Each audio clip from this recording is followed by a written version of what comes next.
Council meeting to order. Roll, Madam Clerk. I'm sorry.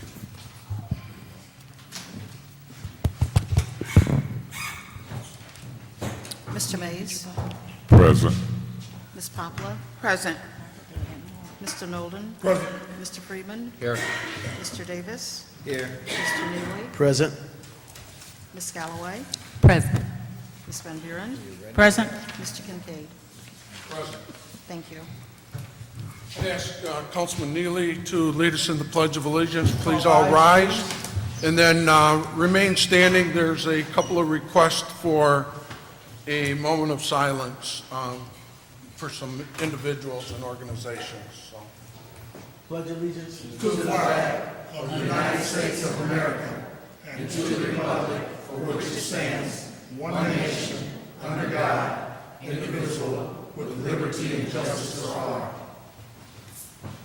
Moment of silence. I'd like to have a moment of silence for the Ferguson incident. Thank you. I'd also would ask everyone to keep in their prayers Grover Kirkland, who was a legend in our community and provided a wonderful service to a lot of young men and women in our community. Thank you.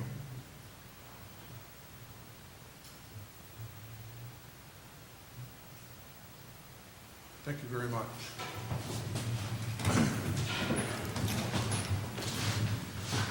There are no minutes this evening.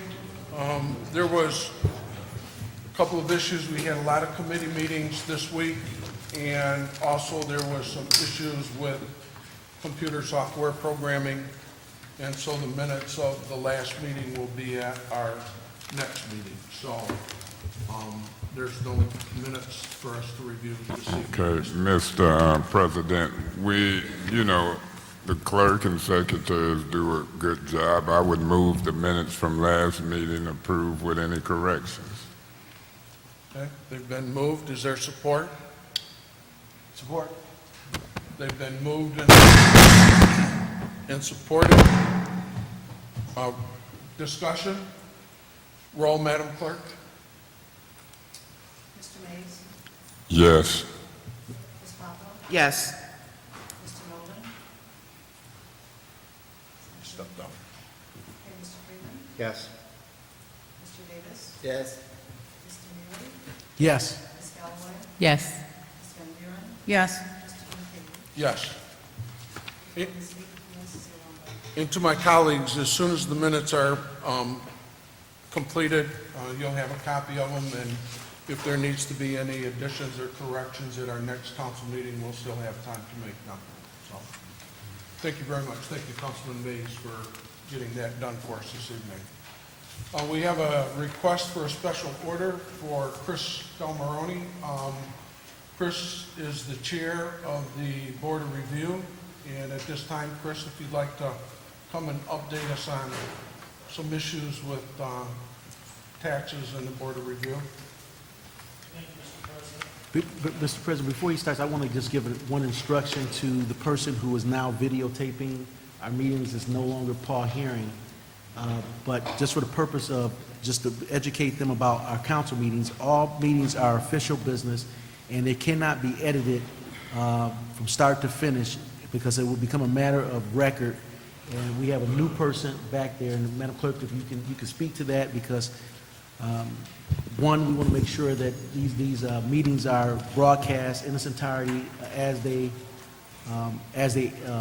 meeting happens, and Mr. Bay probably can speak to the legality of that. But I think the emergency manager has took it upon themselves to hire.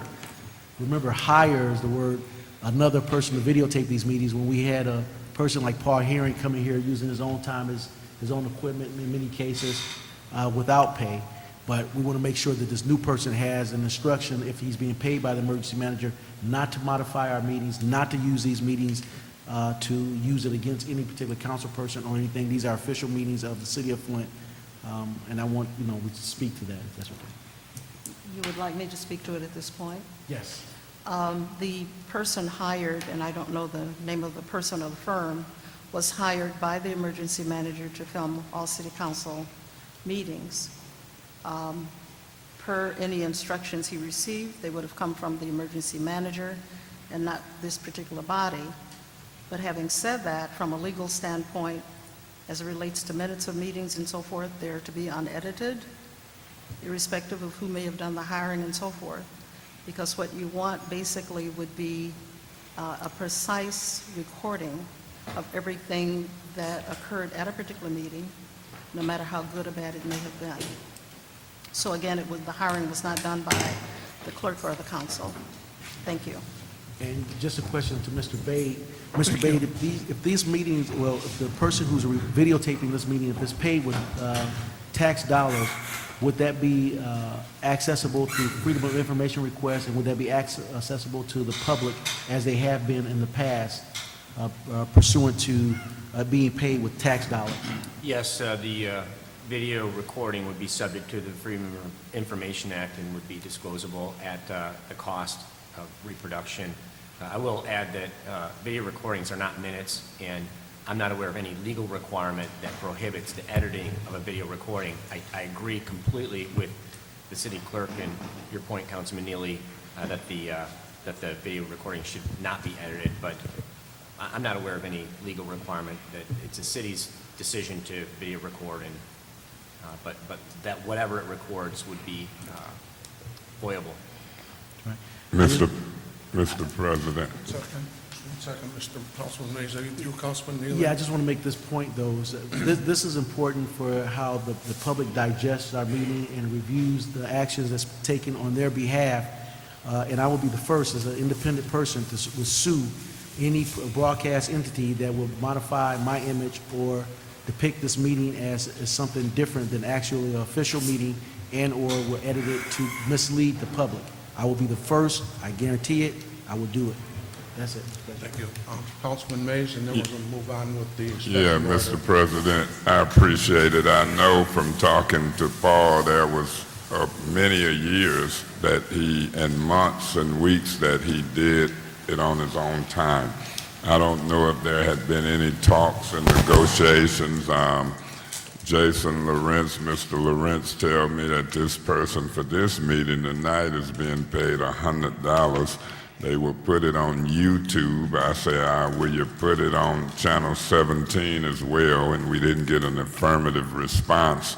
So what I would do in light of what is happening and without me knowing the details, I would like to make a referral to the emergency manager and any appropriate officials to send me the details of what's going on as it relates to any new moves as it's relating to this videotaping of council meetings. I would like to know the details of who it is, what type of contract, for how long, have they talked or negotiated with Mr. Herring, do they plan to do YouTube and channel 17? And I would like to make those specific referrals to the emergency manager and see if we can get a quick response, maybe in about the next 7 to 10 days. I would like that if I could. And Mr. President, based upon the comments that I read in the paper when Mr. Early referred to our last meeting as antics and obnoxious, you know, we are individuals, and I've heard Mr. Early say those words before. You know, when he was asking me to resign, he talked about my antics and obnoxiousness, and since then I've got 3 not guilties. And he ain't apologized for that description yet. So I'm gonna take up for the city council. We are under a 5-minute time frame in some cases. It can rush you, it can make you act different. I told him that in the meeting with the Treasury this last week. I say, if you're sincere about us acting dignified and taking care of business, I challenge him to lift all the orders that crunches us into a time frame. So my colleagues wasn't there, but in front of the Treasury's Department, Mr. Workman, Mr. Heading them, I said, look, quit using those negative words to characterize this body antics and/or obnoxious because that sends a negative message to the community. I asked him to be a professional, quit using them words over and over because Councilman Mays has heard them privately and he's been wrong as he talks about me, and now he's using them same words about the body, and now he's dealing with the recording of it. So let those referrals be made, and I would ask Mr. Early to, I won't call it to quit using them antics, but I would call him and request that he be more professional and that he dialogue with us a little better as it relates to the council and its meeting. And then finally, Mr. President, did you know about these changes? I just found out when I walked through the door from Mr. Murphy. And Mr. Murphy informed me, and then I talked to Mr. Herring, and Mr. Herring had been informed within 10 minutes from when I talked to him. And so I would like those referrals sent, and we'll wait to see if we get any specific answers to any relevant contracts, information, longevity of service, and will they continue Channel 17, and will they continue to negotiate with Mr. Herring? Thank you, Councilman Mays, and without objections, I'll also order those referrals to the emergency manager.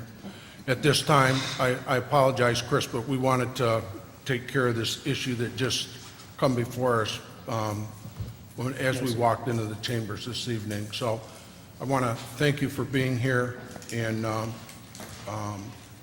telling us some of the issues that you're going to present to this body about some of the tax changes that the Board of Review will be looking at this year.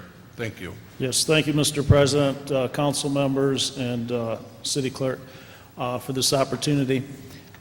First off, I'm going to give a little background on the Board of Review. I'm sure many of you already know about this, but much of what I'm presenting tonight is for the information of the public.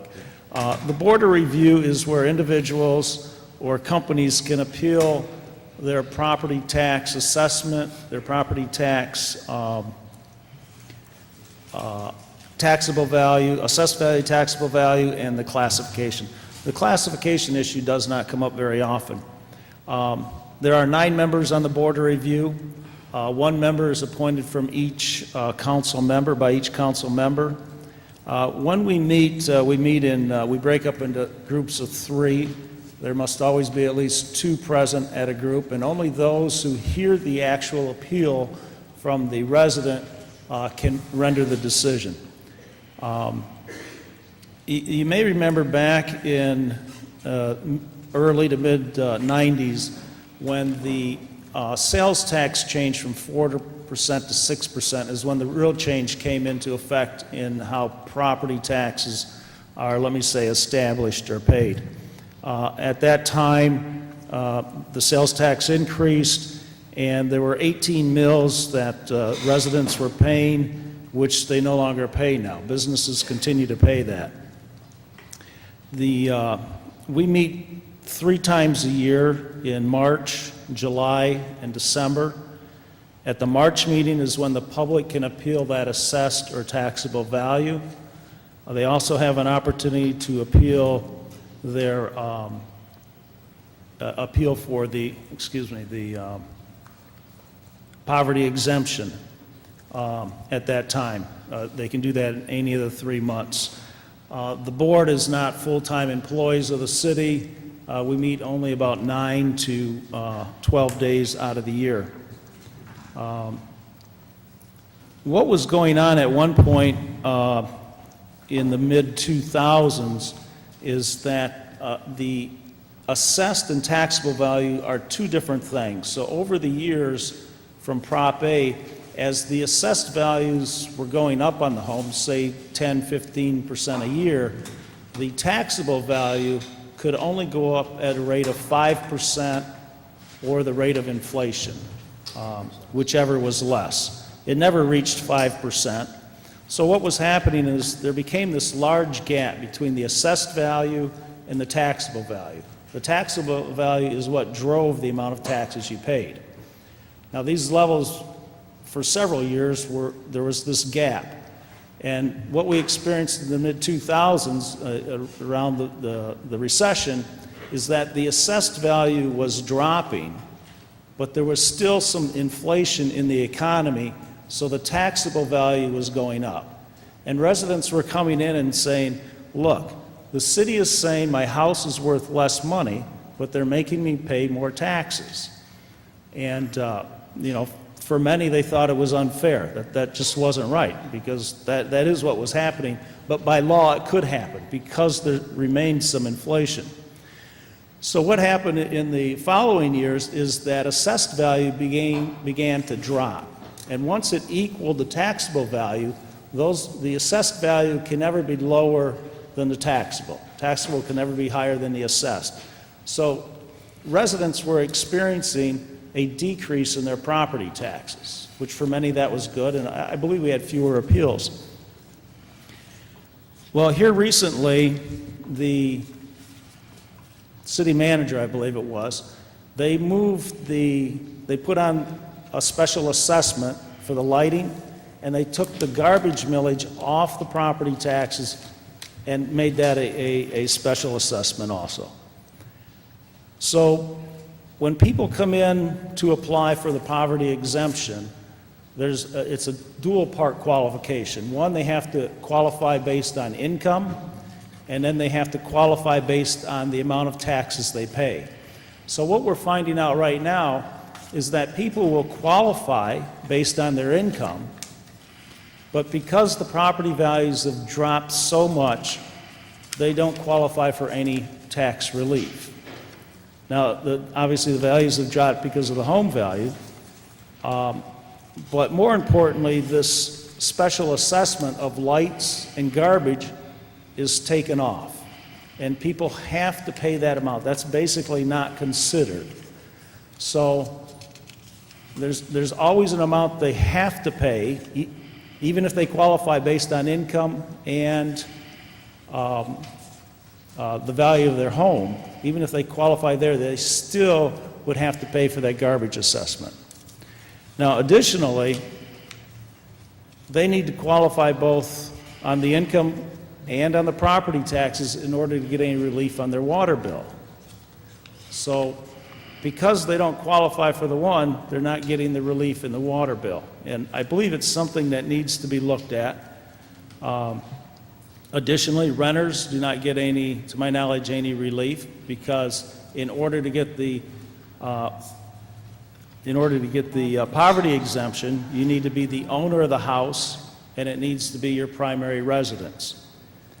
So I think the two most important things that council might be looking at is relief for renters on their water bill, and relief for those who qualify on their income but do not qualify for relief based on the value of their home and the amount of taxes they pay. And just a thing on the appeals, it's important for residents to take time in March to make their appeal, because what that does is it preserves the residents' right to appeal to the state of Michigan. Without making that appeal to the Board of Review, they have no right to appeal to the state. Some residents are hesitant to come in March because maybe they don't have the information that they believe they need to make an appeal, but that's all right. Just make the appeal, and then when you go to the state level, you can then present more information. It kind of starts the whole process over at the state level. So if the homeowner did not have an appraisal, they can bring that in at the state level. If they did not have pictures, they can bring that in at the state level to show maybe the condition of their home. So it's important that residents understand that they can make an appeal even if they're not, let me say, properly prepared with all the information. So that's, I think that's where we're at. The big change, again, is the decrease in value in the homes, which prevent homeowners getting any relief, even though they qualify based on the income. And if you have any questions, I'll take them.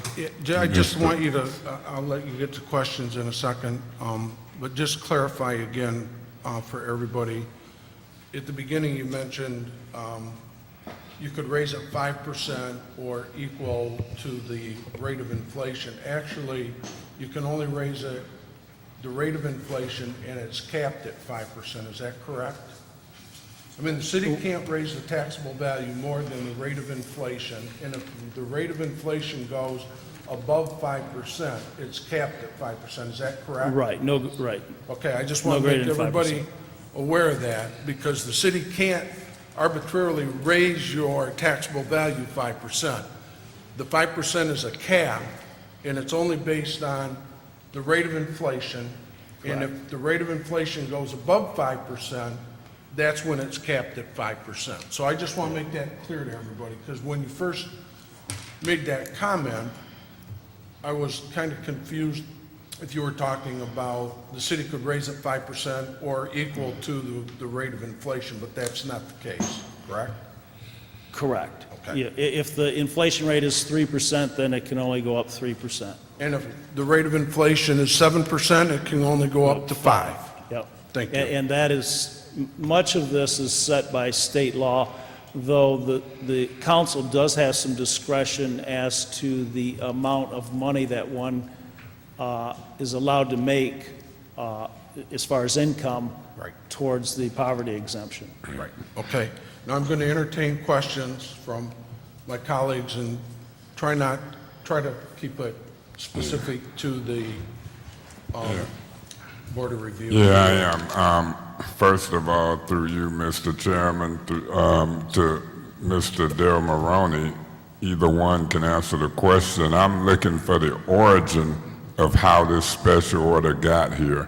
Got a whole lot of respect for Mr. Del Maroney. I understand the chairperson of the review board, but I'm always curious to know who puts these special orders on here and as it relates where. I can answer that for you, Mr. Mays. And then I I had the wanna same- proceed. I had the same question. It's my understanding, and Mr. Del Maroney can correct me if I'm wrong. He requested it through the administration, talked to Ms. Murphy, and then they allowed the clerk to put it on the agenda. Is that correct? Yes, yes, sir. Well, God bless you, Mr. Del Maroney, and I'm glad that that procedure was granted, and we'll continue to watch that special order procedure. Mr. Del Maroney, my specific concern to you, Mr. Chairman, to Mr. Del Maroney, is that poverty exemption as it relates to water. We've got some major problems in this community as it relates to water. And I want you to chime in for the public. I know some of the answers. I just want to hear what you say, because we just left a legislative committee. And poverty and water and all of those exemptions based on what's going on in this community is one of the greatest concerns to me. And I'm here to tell you, I see Miss McClinton in the audience, and Miss Claire McClinton gave me a model where we're looking at ordinances and changes that might say a water bill can't exceed 3% of the income. There's been some in-depth studies on this. And you know, and I know Rosa Murphy is talking about a demonstration in front of City Hall this Friday. I've seen Mr.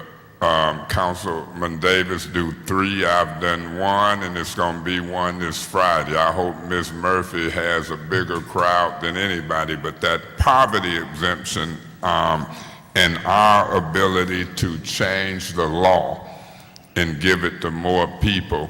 I want you to tell the community a little more about that poverty exemption for water, and speak about that poverty exemption as it relates to your knowledge of any ability under regular government. I'm not talking about this emergency manager stuff. I don't believe in it. I don't like it. I'm ready for it to go away, and we're going to fight. but chime in, Mr. Del Moroni, on the council's ability to affect those rules and ordinance, if it has that ability from your knowledge, and should that be a number one item or number two, or should it go to the legislative committee? Thank you, Mr. Chair. Thank you, Mr. Mays. Well, I'm not sure whether it should go to the legislative committee or not. I mean, that would be council's workings. I believe, though, the program to offer some relief to those who qualify under the poverty exemption guidelines for water are, for sake of argument, is intended, a good intention, but because those property values have dropped so much, the intent to give relief to people, it's not where it should be or maybe needs to be, because they still can't afford the water, but they don't qualify for any relief because of the value of their home. And again, if they're a renter, from my understanding, there's no relief for them on the water bill whatsoever. There's no means, there's no channel to make application. How the relief for the water bill came about, I could be mistaken, but I believe it might have come through council about 2 years ago. So the ability to change it, financial manager on the side, I would think go through council. It's kind of like the state sets guidelines as to the amount of income that a household can make in order to get relief, but council can go beyond that. And I think council has already gone beyond that through their actions some time ago. I mean, preceding me being on the board, I think the state guidelines are, for an individual person, one person, it's $20,000, which is what Flint City Council has determined. The state of Michigan only allows a lesser amount, but at the same time, they allow council to make that adjustment. Can I just kind of follow up real quick, Councilman Mays, just to kind of help clarify this? I've been involved a little bit with this. The problem for the poverty exemption, we've gone and we've reduced the amount of income level that we can. It's my understanding that the problem comes from the state statute that allows for the formula of taxable value that then makes somebody qualify. So as our state legislators look at that taxable value in Proposal A, because it's all tied to Proposal A, would then help us in our community, because we've already gone above and beyond the fact for income. We've lowered the income to I believe, about the allowable by state law that we can. We've dropped that level that low. Where we can't go beyond is the state law for the taxable value, because that's a part of Proposal A. Am I correct? I don't know I don't know how Because there's a formula that they use to calculate between income and taxable value, and the state statute sets that formula based on taxable value. Correct. So we're not necessarily to correct you, but we're beyond the limit of what the state allows. I'm not sure what the number is, but let's say, for instance, the state allows $18,000 for income. City of Flint says 20 is allowable. See, missed it. You're saying So- we increased it to the, above the minimum of. Oh, okay, poverty. okay. I thought we were at the state level. You're saying we're not. Correct. We've We're been higher. told we're Okay. higher. Mr. So what Chair. happens, if I can for a minute? If I don't I wanna may, get into much yeah, no, discussion. I don't want to Please, I don't really, need to take away I don't from want to your really time. get into Move this discussion. Under the Public Works Committee that Ms. Popular chairs, we just asked for all of those type ordinances to come before her committee. So by Mr. Del Moroni being here and mentioning the poverty exemption, I just was trying to let the public and the media know that that stuff has been requested to all come to Ms. Popular's committee, and we're fixing to try to review and shape those ordinances in committee. and believe me, we can't do that, and I look forward to doing that yesterday. Mr. Del Moroni, I hope you'll continue to attend those committee meetings where we've requested all of that ordinance, but this thing has got to turn more from talk to a reshaping of wider ordinances as it relates to these things. So, Mr. Chairman, I appreciate it, and that was my purpose for doing it. I knew some of the answers, but I wanted the public to hear some of that and know that we've requested everybody to look at that in Public Works Committee, and I anticipate some of it will go to Mr. Neely's committee in legislative. Thank you, Mr. Chairman. Thank you, Councilman Mays. Councilwoman Poplar, do you have anything? Councilman Nolan? Councilman Freeman? No. Councilman Montross Davis? Councilman Neely? Yes, just to clarify for the public, and Chris, you can assist me with this because you are the chairperson of that board. The city council does have the ability, pursuant to ordinance, to raise the threshold for what we consider poverty in our community. The cocktail for success as it relates to reduction of property value or property taxable value that we're going to charge those people who qualify, and then the emergency manager with the reduction in the service fee for water, we can provide a successful recipe to help residents out in this time. So my recommendation would be through you, Mr. President, Councilwoman Poplar, is to entertain in her Committee of Public Works to increase the level of what that poverty exemption would be, because it starts out at the level of $20,000 for one in a household, and it goes up $3,000 in increments for every additional person in the household. So say for you have two people in your household, $23,000, you could meet the standard for having a poverty tax exemption, which means also the $58.13 that you get assessed for water on residential could be also reduced and or waived, and that could mean a great deal to a family that's in desperate need. But also, I believe, is it the street lighting assessment also, Mr. Del Moroni?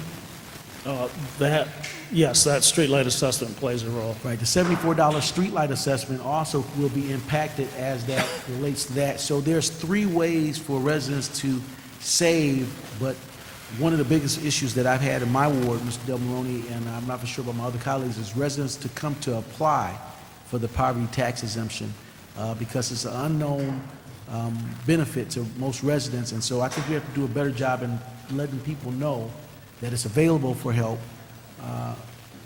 and we get them here and we see if they qualify. And I think it's also an exemption for people with medical expenses to a certain degree, right, Mr. Del Moroni? Well, the medical expense comes into play, but not an exemption for that specifically. There is an exemption for veterans who are basically honorably discharged from the military, who have a disability, and the VA makes modifications on their house, maybe a ramp that goes in, or if shelving has to be lowered or countertops have to be lowered, that they would then get a 100% exemption, pay no property taxes whatsoever, and that benefit would accrue to their surviving spouse when the veteran passes away, provided the spouse does not remarry. So there's measurable things that we can use for the benefit of residents and veterans alike in this community to help them, but I just don't think enough people come through that. But we can actually assist by actually increasing the threshold for poverty in our community. I just wanted to say that, and I thank you for the great work that you and your colleagues do there, Mr. Del Moroni, and please continue to do so. But if you have your calendar in front of you with the dates, because it has to be, when residents apply for the poverty tax exemption, it's only open, there's only 2 windows a year, or is it? For the poverty exemption, I believe they can do it at all 3. They'll be able to, if they haven't done it yet for this year, they'll be able to do it at the December board of review. They can do it in person, schedule an appointment, or simply make the application, turn it into the city assessor's office. We just met in July, and we had also met in March. March is the only time that the assessment for taxable value and assessed value can be heard. Okay. And I think we need to make sure that the public is aware of it. Maybe we need to send a referral down to the IT people to place that on the city's website to advertise the dates of those board review. Applications, yeah. Right, and application, maybe even should even download the application online, where they don't have to make the trip down to City Hall. Okay. Thank you, Councilman Naylor. Councilperson Galloway? No. Councilperson Van Buren? Yes, I'd like to support what Councilman Neely was saying. I think the website would be an excellent area for people to get that information. Also, the certain areas or opportunities that people could benefit from the poverty exemption that Councilman Neely was stating. I don't know if we have any type of printed information with that outline like that. I think it would help for the residents to understand kind of what's available to them or what the process is, and like you mentioned, the dates. I know I checked into it over a year ago, and my mother did not qualify only because she had one of my sisters listed on the property.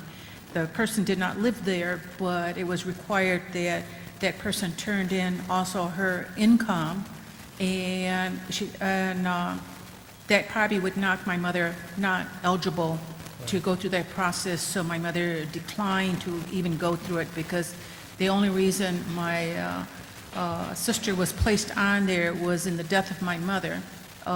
She's 88 years old. That it'd be easier for the family to have access to the property without going through a lot of court action or probate or whatever. So I think that's not making it available to a certain amount of people that could really benefit from it, because sometimes I don't think it's being open as it should be to a lot of people that are in need of that help, and that somehow that needs to be either updated or the process a little simplified. But I do encourage, if there's a way to get some of this in some type of written material that either we could have access to and hand out to our constituents through meetings and so forth, and to have a little bit easier understanding of the process. I think this will be, it's easily overlooked, but there would be a big benefit once people are able to make qualifications for that. If I may, and those are, that's one crack that people fall through, and it's not just who lives in the house and who they make, but whose name is that home in. The next meeting for the Board of Review is December 9th. That information about how to appeal and the information needed is available at the City Assessor's Office on the second floor. They have actual applications, and in the application it spells out the income guidelines, veterans, what their requirements are to qualify for the veterans benefit. So it's available in that sense. I don't know if it's online or not, but that's a good idea if it were online. The one other thing is something called the principal resident exemption, and it's important for home buyers when they purchase a home to make application for this. It's not done automatically. They have to take it upon themselves to do it. And when they do this, then their principal residence, on their principal residence, they do not have to pay the 18 mills, okay?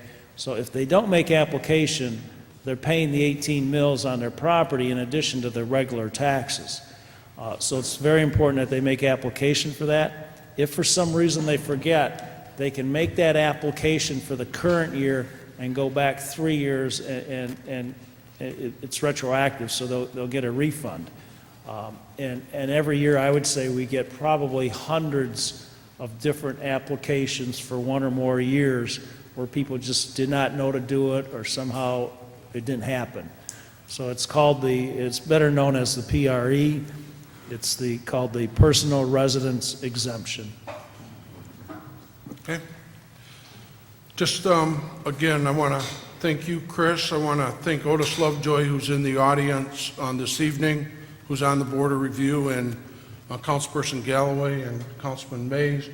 Inez Brown and I met with the emergency manager to go over a couple of things. One was this, making sure that everybody had a copy of the business licenses and stuff. I mentioned to him that there were 2 vacancies on the Board of Review, and that he needed to either allow us to make those approvals, or he needed to make those approvals. He made an approval for Councilperson Davis, and got a person appointed to the 5th Ward.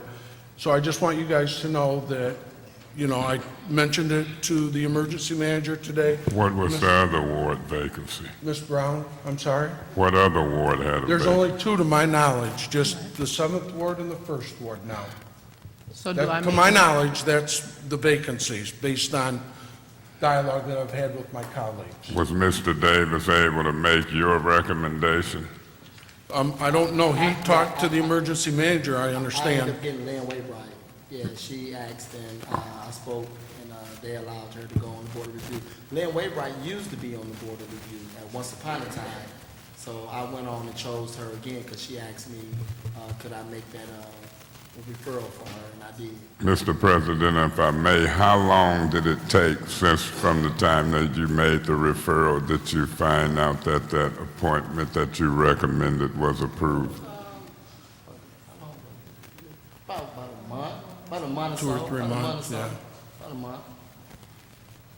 Okay, I've had referral for the zoning board in the 1st ward in for going on 2 months. And I know that's a different thing, but I'll make a referral for the Board of Review in the 1st ward if it's open, and we'll see what happens. Maybe Mr. Del Maroney or somebody will talk, and we'll see who used to be there and what's going on, and I'd appreciate your counsel. And Eric, I may have misspoke, because what I was talking about appointments to boards and commissions, and I specifically knew that there was a vacancy in the 7th Ward. The person that represented the 7th Ward passed. That's the way, right. And for some reason, you know, I wasn't sure if yours was Board of Review or Planning Commission, so I, Zoning board and planning, Well, we'll check it yeah, out, but but I I get just- yeah, I appreciate it. for you guys, I just want you to know that I mentioned to the emergency manager today that there were vacancies and that they needed to be filled, so. One way or another. so does that mean I can make an appointment, or at least submit it to him, and then he can decide? You're right. Okay. And I know Councilman Mays has submitted a name, at least Councilman Mays indicated that he had submitted a name, but I don't remember who. In the that was. zoning board of Okay. appeals. Hey, Mr. President, can we make a referral to get a list of any vacancies and appointments that would be Yeah, the needed clerk's to office be has filled those. Yep, Madam in Clerk each has of our those. wards? She keeps Yeah, record we- of them. Okay, Yep. thanks. So you don't have to make a referral, I think you can just ask, All right, thank you. okay? All right, President? thank you, President? Mr. Thank you. Del Maroney, I'm sorry? Yes, I still have a vacancy on the Zoning Board of Appeals since June, and I have a copy of the letter that I submitted to the emergency manager that I was going to give to you today. 'Cause Okay. I know you were asking if we had Yeah, some and openings.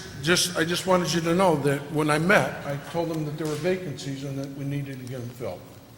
Yeah, I didn't mention names, you know, that's not up to me to tell them who to appoint. You guys, we all make our own recommendations, and I just wanted you to know, in our conversations before we left, I indicated to him that there were some vacancies and that they needed to be filled. And some of them already have recommendations made, so we'll see what happens. And some Okay. of them is over a month or Well, two should old. I, All right, should hold I on just one second. resubmit, or should I just, If you've submitted the name, they have them, okay, okay? I mean, they should have them. okay. All right? If not, I mean, if you don't think they do, I mean, it only takes a few minutes, give them to the clerk, and we'll resubmit, have them resubmit the name to them for you. Okay, thank you. Mr. President, I would suggest that you give a call to the emergency manager too, and say, hey, I submitted this name, you know, a while ago, what's going on, or what's the status with it? Mr. Chairman, through you to Mr. Davis, is that what you did? That you talked directly with the emergency manager or just Ms. Murphy I submitted a letter with the name? with the name, yes, sir. Yeah, we've done that. Okay? All right, thank you. All right, let's move on.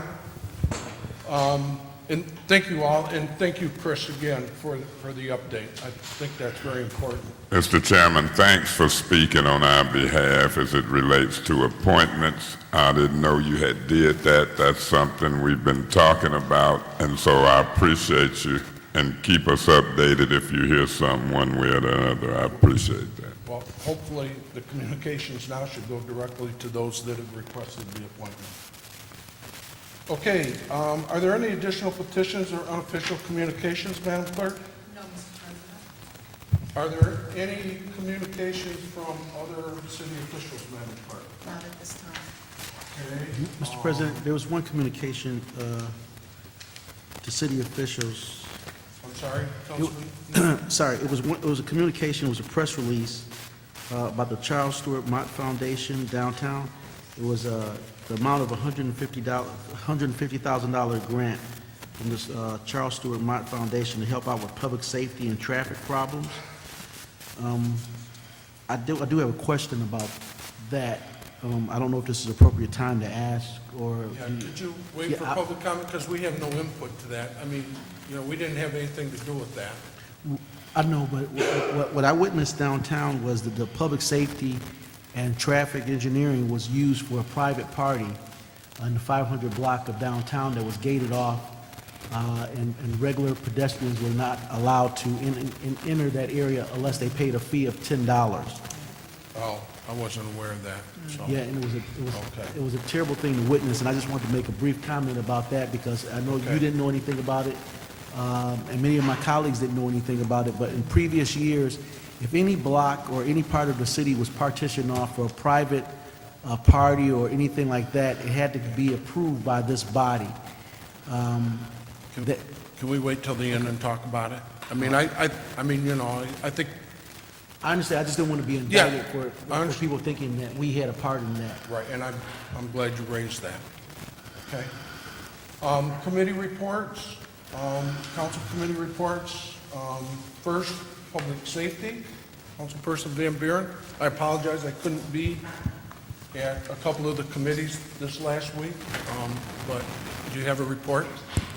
Yes, our meeting was held last Thursday, August 21st, and from the fire department, they're still manning 3 stations each day.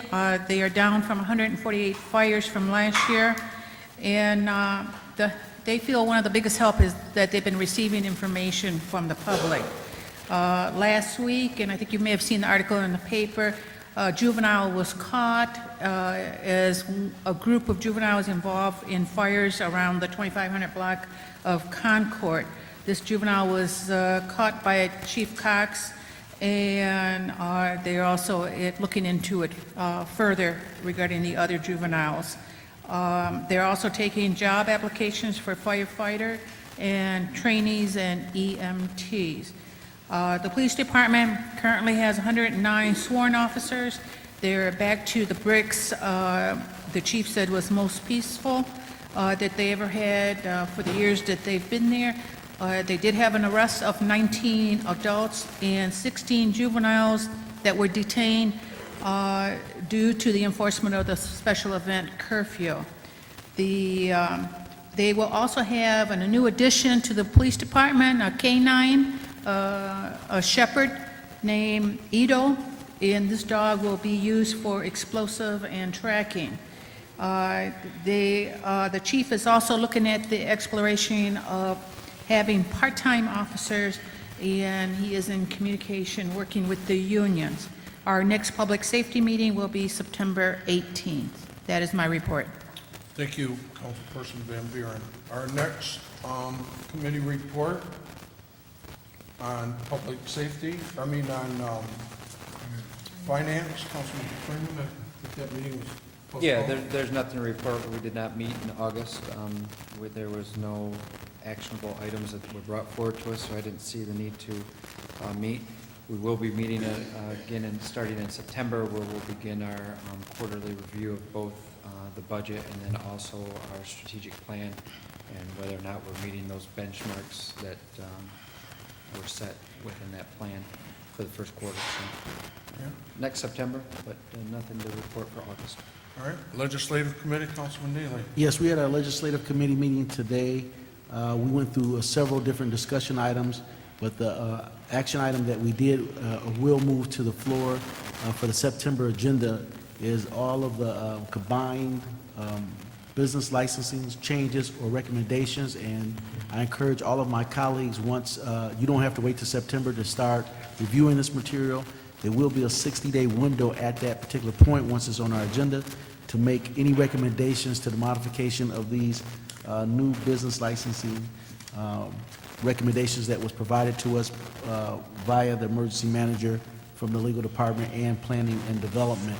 So everybody should have this information in their boxes, or? No, I have not gotten that information. Oh, yes, go ahead. Madam Clerk? The document was passed out at the legislative meeting, I guess about 4 or 5 months ago. And with the action that was taking place, that took place today in the committee meeting, what we will do is give copies to all council members so that they will have an opportunity to review the entire document. So by next Tuesday, each council person will receive the document. Mr. President, as we move forward, and I know that these committees are not committees of the whole, but when there's an agenda or there's items in that, can we make sure that all of council gets that information? Because I don't get it for every committee, and that, you don't get it either? Okay, yeah, I've not seen any of that information That's kind of- that we've supposedly had since February. So as we move forward, can we make sure that we get that information? We will certainly do that in the future, Mr. Freeman, but in this particular case, it was designated specifically for that particular committee. And because it's a voluminous package, we did not have time to do it for this meeting today, but by Tuesday, you will have copies. But if we've had it since February, But Seems like again, we at should have that had time, it time. was designated for that particular committee. what, okay. So only the committee members, the 3 legislative committee members had this since February? No. Okay, Oh, yeah, okay. go ahead. I didn't understand that Yeah. in the legislation when Attorney if- Bay kept saying since February, I'm like, oh my God. Okay, no problem. Yeah, and that's why I was talking like that, Councilwoman Galloway. I've been reviewing it since February, so it's really some package to review. We'll make sure that everybody gets them now that we've set the time frame. So, Well, everybody will have that package sometime in the latter part of this week, for sure, and then by Tuesday of this week, you'll have this package, and at that time, I would ask and request that we all take a look at it. It is a pretty big, robust package to review it, because it's going to impact the whole city moving forward. I have sent a referral down, and it will go down for the emergency manager to allow us additional meetings of legislative, so we can actually talk about the recommendations moving forward, because there will be a time limit on this, and we do want to make sure our input is felt in this package before it's placed before the public business owners inside the city of Flint. We had 2 discussion items that we will move to the September agenda.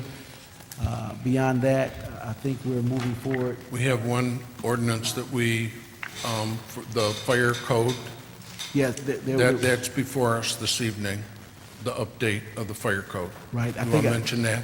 I think this is the second time I missed it. I missed it in committee, and this is the second time I looked over. Thank you, Council President.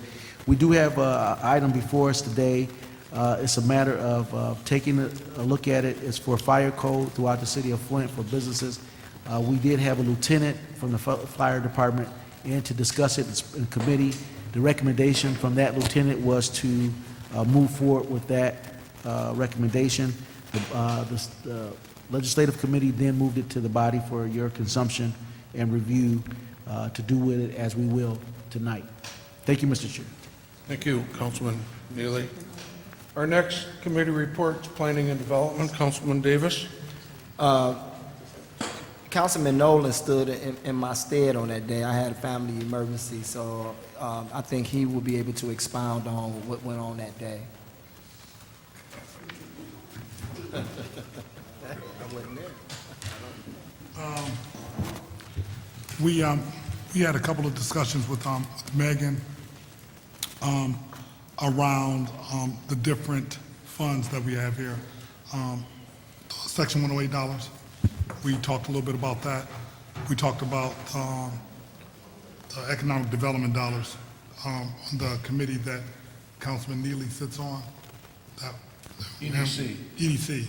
We talked about that, and we talked about getting an actual list of everybody. Oh, she did, she passed out a list of the funds that's out, and who owes, who has not paid, and what we're going to be doing moving forward. So that was the gist of it.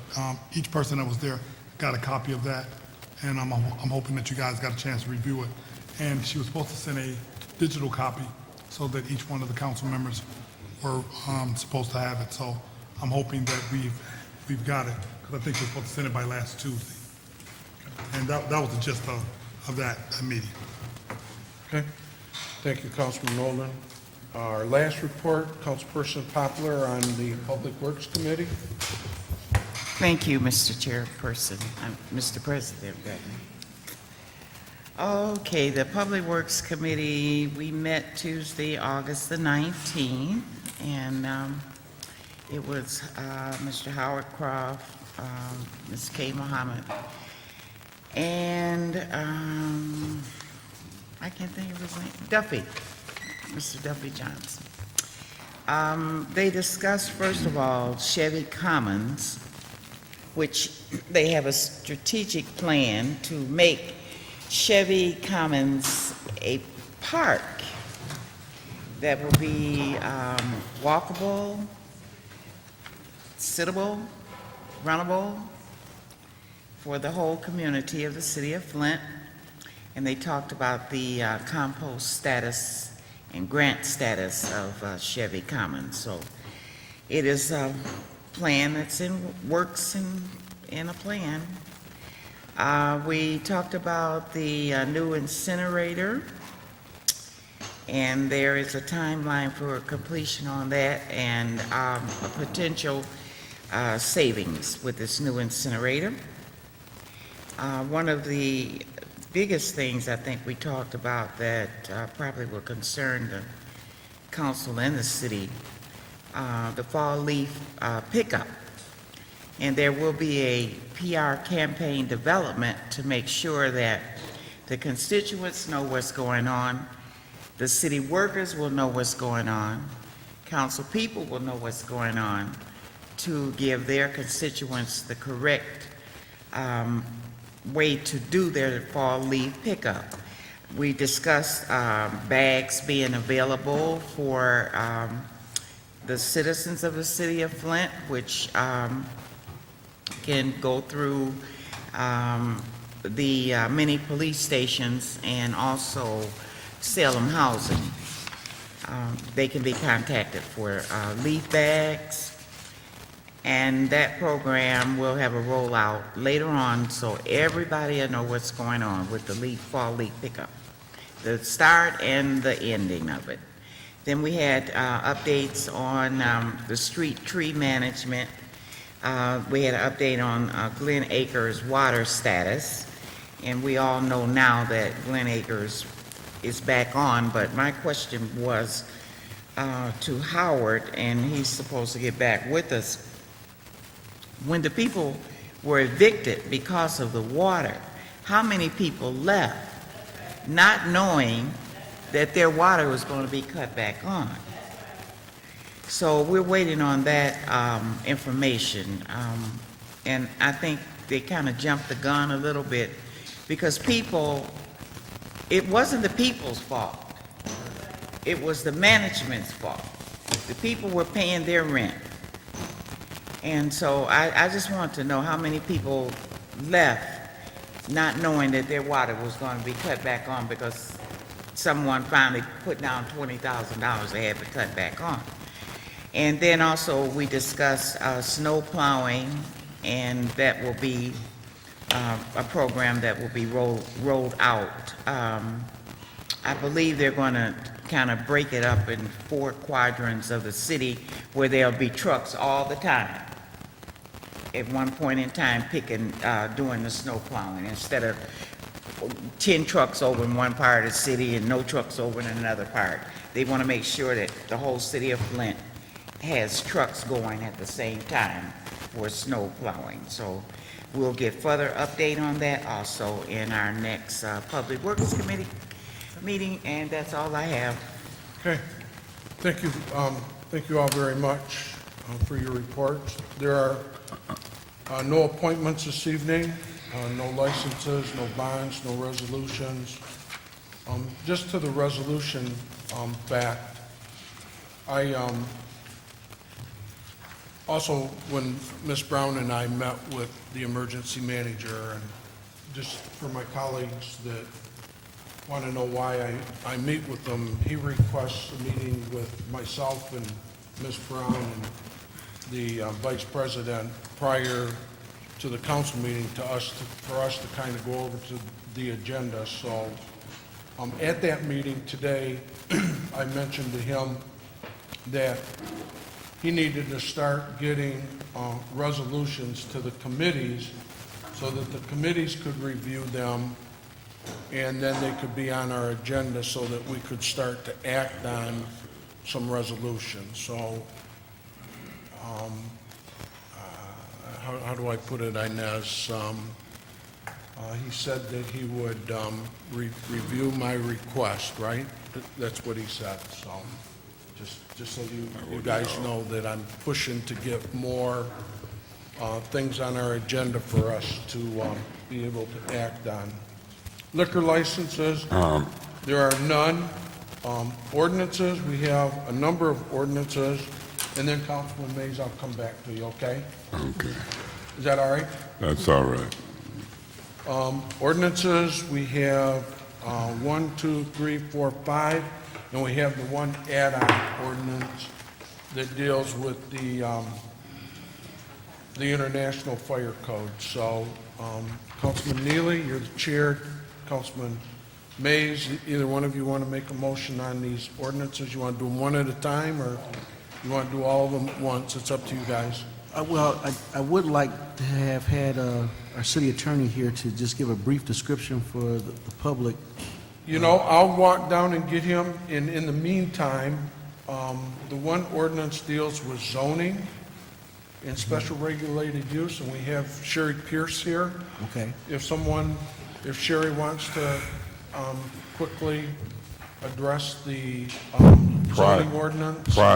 Prior to her, if I may, Mr. President, that special use ordinance, I think they're going to find out is connected with the medical marijuana provision, because that special use ordinance is going to be regulated use. If I'm not mistaken, she can correct me, but I want to see if she'll address kind of if they are connected, talk about them in that way. Because that, if I'm not mistaken, that special regulated use ordinance is going to include, and you correct me if I'm wrong, that medical marijuana aspect of the special use. Here it comes. Okay. He's here. There he I mean, comes. and I'm sorry, I'm going to jump in, but if there's an add-on, why weren't these brought to us for now? Because not all of us were at legislative. And I understand that. It's Right. Well, let me just, Councilman Neely, can I Yes, go ahead, explain? please. Do you Yes, mind? Yes. The International Fire Code is something that is presented and updated every year.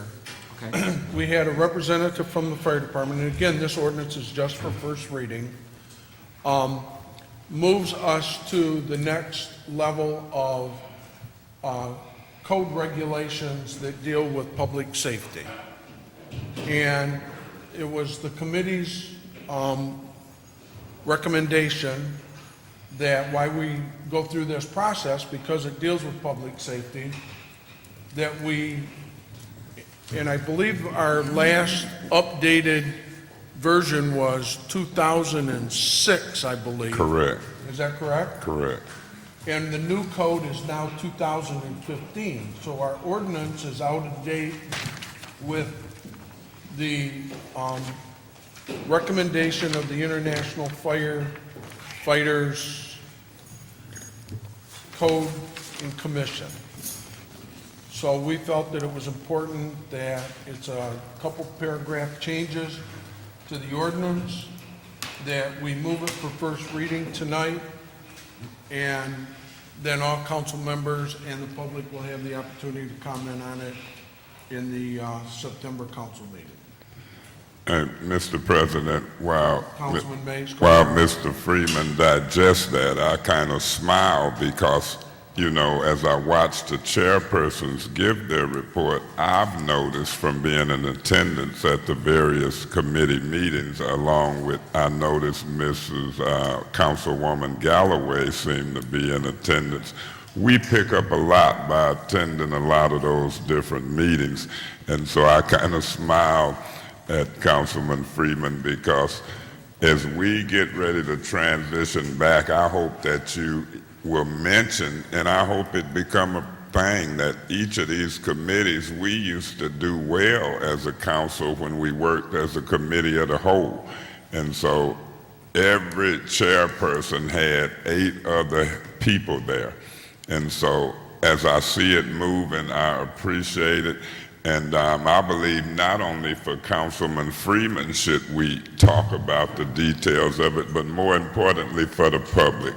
When we deal with such ordinances and first readings, and I know it'll be public hearings and it'll be opportunities for second readings, but just as me, my colleagues, Councilman Freeman, I would appreciate the type of communications that you just gave for colleagues, and you did it in that one. I'm so glad that the public can understand what we're doing as well. Thank you. Thank you, Councilman Mays. Councilman Neely, you want to interact with the attorney or Sherry Pierce on the ordinances that are before us? Yeah, just Peter, just briefly, the ordinances before us tonight, if you just give a brief overview, a snapshot for the residents and those who's going to be in the viewing audience, what these ordinances are and what we're going to be voting on tonight. Yeah, I apologize for my absence. I had a family matter that I had to attend to. The first 2 ordinances, items number 140406.1 and 140408, concern an amendment to the fireworks ordinance and allow the city to regulate in part the use of fireworks. As you may know, the state of Michigan adopted a statute that largely occupies the field and regulates the sale and use of fireworks. Historically, municipalities were able to regulate fireworks more broadly than they currently are, and so we've amended our ordinance to remove those sections that are inconsistent with state law, but also it continues to regulate when fireworks may be discharged.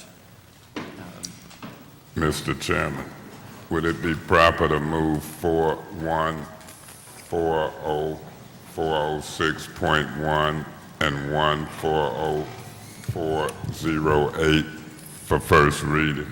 I'll recognize that motion if there's support. It's been moved and supported. Discussion on it? Madam Clerk just stepped out. Janelle, can you do roll for me? Here's the mic.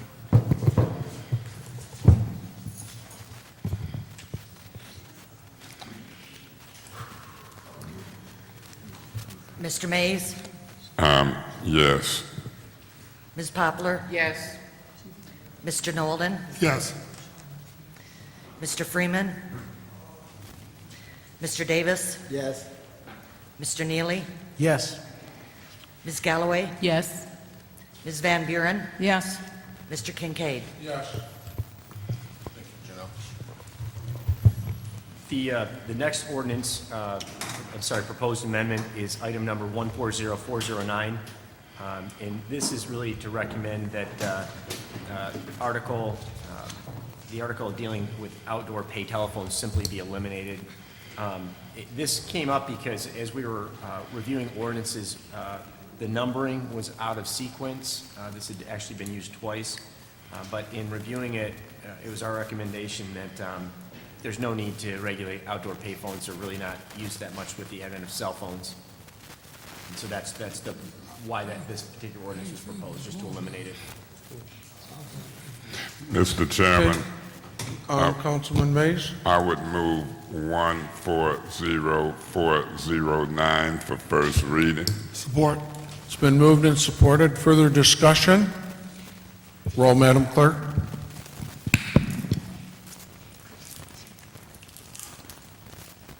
That's only one ordinance that he's moving. Just that one, 140409. It's to move the first reading. Mr. Nolden? No, oh, yes. Mr. Freeman? Should have started with Jackie. Councilwoman Poppins. Just one second to get it. Well, Janelle didn't start with Jackie, that's why. I'm sorry. That's Ms. why I Poplar? said. Yes. Mr. Nolden? Yes. Mr. Freeman? Yes. Mr. Davis? Yes. Mr. Neely? Yes. Ms. Galloway? Yes? Ms. Van Buren? Yes. Mr. Kincaid? Yes. Mr. Mays? Yes. The vote is 9 yes, 0 no to move for first reading 140409. Thank you, Madam Clerk. 140500. This is the medical marijuana ordinance. It would regulate medical marijuana provisioning centers, and it's a companion ordinance. Ordinance is 140501, which is an amendment of the zoning special regulated use chapter, and Sherry Pierce can address the specific designated zoning areas. The zoning amendment does include, it identifies those dispensaries that were in operation prior to the city's moratorium.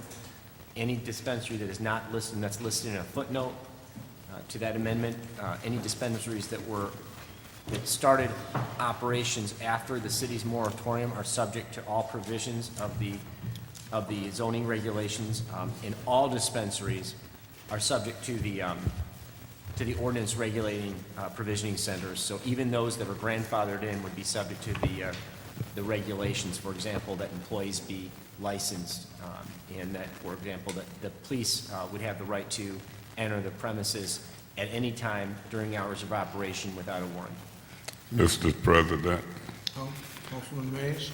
I would move 140500 and 140501 for first reading. Support. It's been moved and supported. Discussion? Just a Yes. Hold on. Councilman Neely? Yeah, just to Peter, so people can have a clear understanding. These ordinance changes will be for all medical marijuana dispensaries in total, even the ones that's been previously grandfathered, correct? That's correct. Just, I wanted to make that clear for them, making sure that we didn't have two different groups. Okay, thank you. Councilman Mays? Yeah, Mr. President, I've moved those two medical marijuana companion ordinances for first reading. I've also want the public to know that I've asked that they go back and we talk a little more in committee. I know they had been at first reading before, correct? That's correct. And then there was some amendments and changes in law, and then they went back and started over, and now they're back at first reading again in a different form. Whenever things change, they say substantially or to some extent, however they describe it, then they start over from first reading. So I do move this for first reading, and I do understand that it's a lot of people watching, and I would like for Sherry Pierce to shed light on it if she may during this discussion period. Mr. Kincaid, not so much for my benefit. I know what some of the details of it is, and I know what some of my concerns are after first reading and things I'll talk about in between first and second reading. But I would, because her name has came up, she's been involved with the Planning Commission and she know it. I know she don't talk as much as I do, but if it's something that she would like to chime in on at this time, or I would like for anybody to really do a little bit of discussion. I see Councilwoman Galloway, but this medical marijuana thing is happening all across the state. And I believe that we're behind by not putting something in place because, you know, we've kept people out with this moratorium. And I believe that I want to take a closer look at that list of people who have been grandfather claused in, and I think I've made, if I haven't made the referral, I'll make it. I need a detailed list of that history, and I'll kind of acquiesce and work a little behind the scenes and hope we're almost there. But I'm going to be quiet for Councilwoman Galloway and/or Sherry Pierce or anybody else who is trying to catch up as to what we've been looking at so far. Thank you, Councilman Mays. Before I call on Sherry Pierce, if she wants to address the zoning portion of it, Councilperson Galloway. I did speak with Attorney Bade and share that I would like to talk more, maybe one-on-one, but there are some concerns that I have. I don't know a lot about the ordinance, but some of my concerns are what are the safeguards to ensure that abuse is not happening. I know that there's a clause or it's written in the ordinance that we can go on the property at any time. I just wonder, do we have the manpower and/or the passion to do so? And I only say that because personally, I went into one on Dort Highway. I think it's in your ward, Scott. And the first thing that alarmed me is this is a marijuana dispensary, and I don't have a problem with that. I know that people need it for illnesses and things like that. My question is, if it's such a beneficial thing, why aren't some of the hospitals taking it up? But in pulling up to this dispensary, on the window, it has a sign saying candy and water for sale. To me, that's inappropriate. Because if you've got children that are interested in candy and water, why should you be selling that in a marijuana dispensary? So as soon as you walk in, of course, because marijuana is so strong, it's just everywhere. And so it alarmed me that they would be advertising that type of solicitation for people that could be underage that would be interested in buying that. And then, of course, because, you know, this is what they do, I mean, everything you can think of to do marijuana, and I understand the concept. But then the two people that were there didn't appear to be professionals to me. And I'm not a nurse, I'm not a doctor, but they look like somebody that I would have ran into in my community that may have now been in a position to implement the marijuana supply. And it didn't work for me. And they didn't care. The young lady was sitting on the couch just as matter-of-factly, and it didn't say professionalism to me. And I think that when you are in a position in which you are called to implement such a substance that has been abused in our communities, I think that there should be some safeguards. And it didn't speak safeguard. And of course, this is only one. But the young man was clear. I asked him, what are your qualifications to do this? And the young lady said, well, you know, I went to social work and this was a good thing. And I said to him, I said, because, you know, I've had a family. People have abused this. And the young man said, like you, I've had that. And this has brought me to a place where I can help people. That didn't work for me. And I just want to make sure that as a city, I want to know how beneficial is this really for us. And is it going to set us back? Because we still have to understand the population that we service. And so I just wanted that to be on the record. I do have some questions. Thank you. Thank you, Councilperson Galloway. Sherry, you want to talk about, just real quick, update us on the Planning Commission and what they did and the zoning for dispensaries? Sure. Thank you. The Planning Commission met on August 12th, and they recommended approval to this body to amend the ordinance to include marijuana provisioning centers or dispensaries as a special regulated use in the zoning ordinance.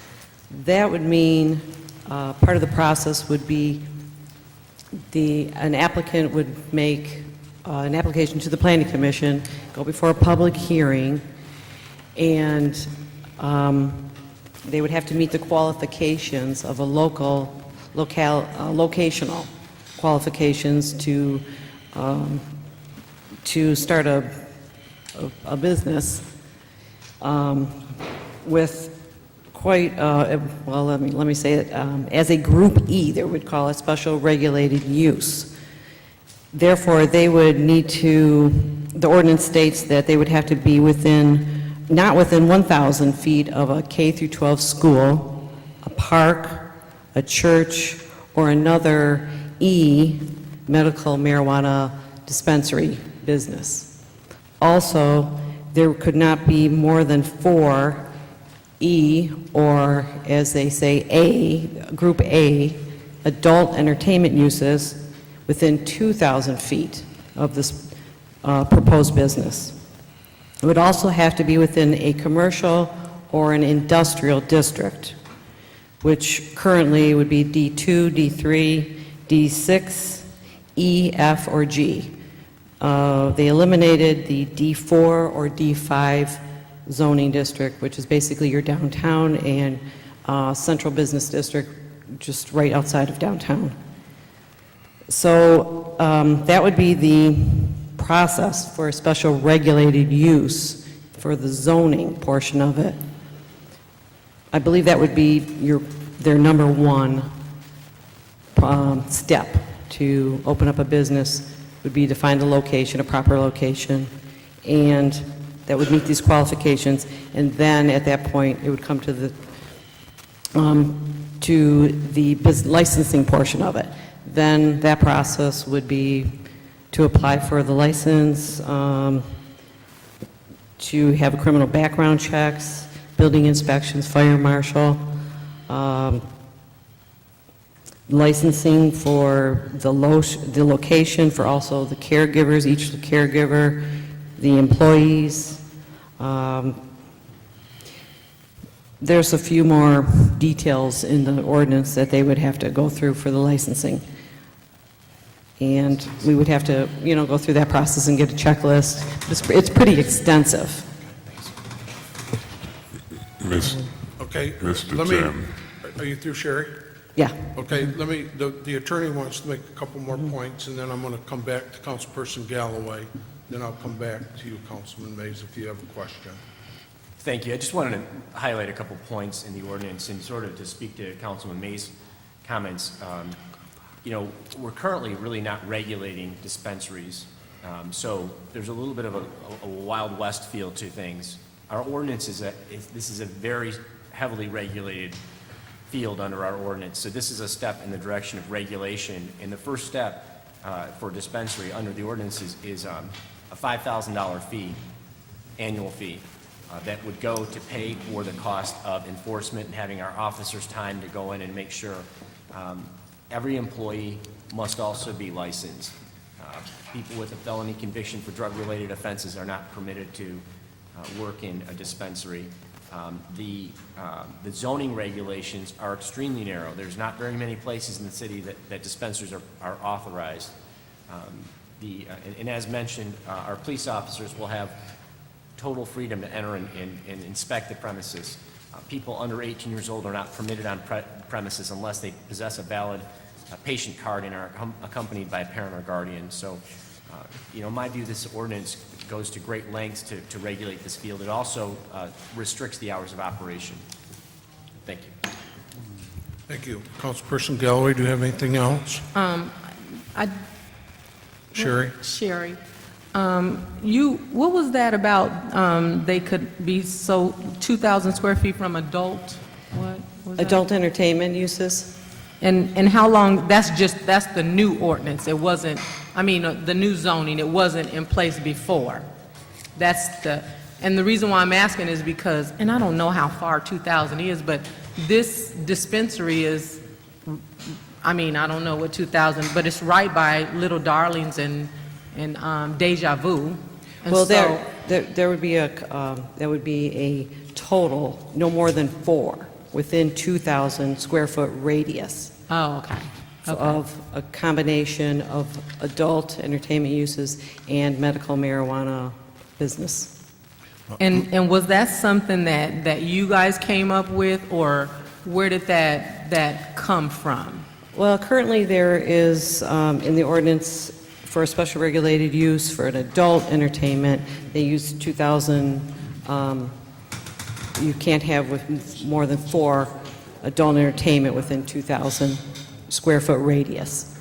So it's kind of mimics that, the adult You said entertainment. that's on the state level, you said? No, our city ordinance. Our current city ordinance? Correct. Okay. As a special regulated use, regulating adult entertainment.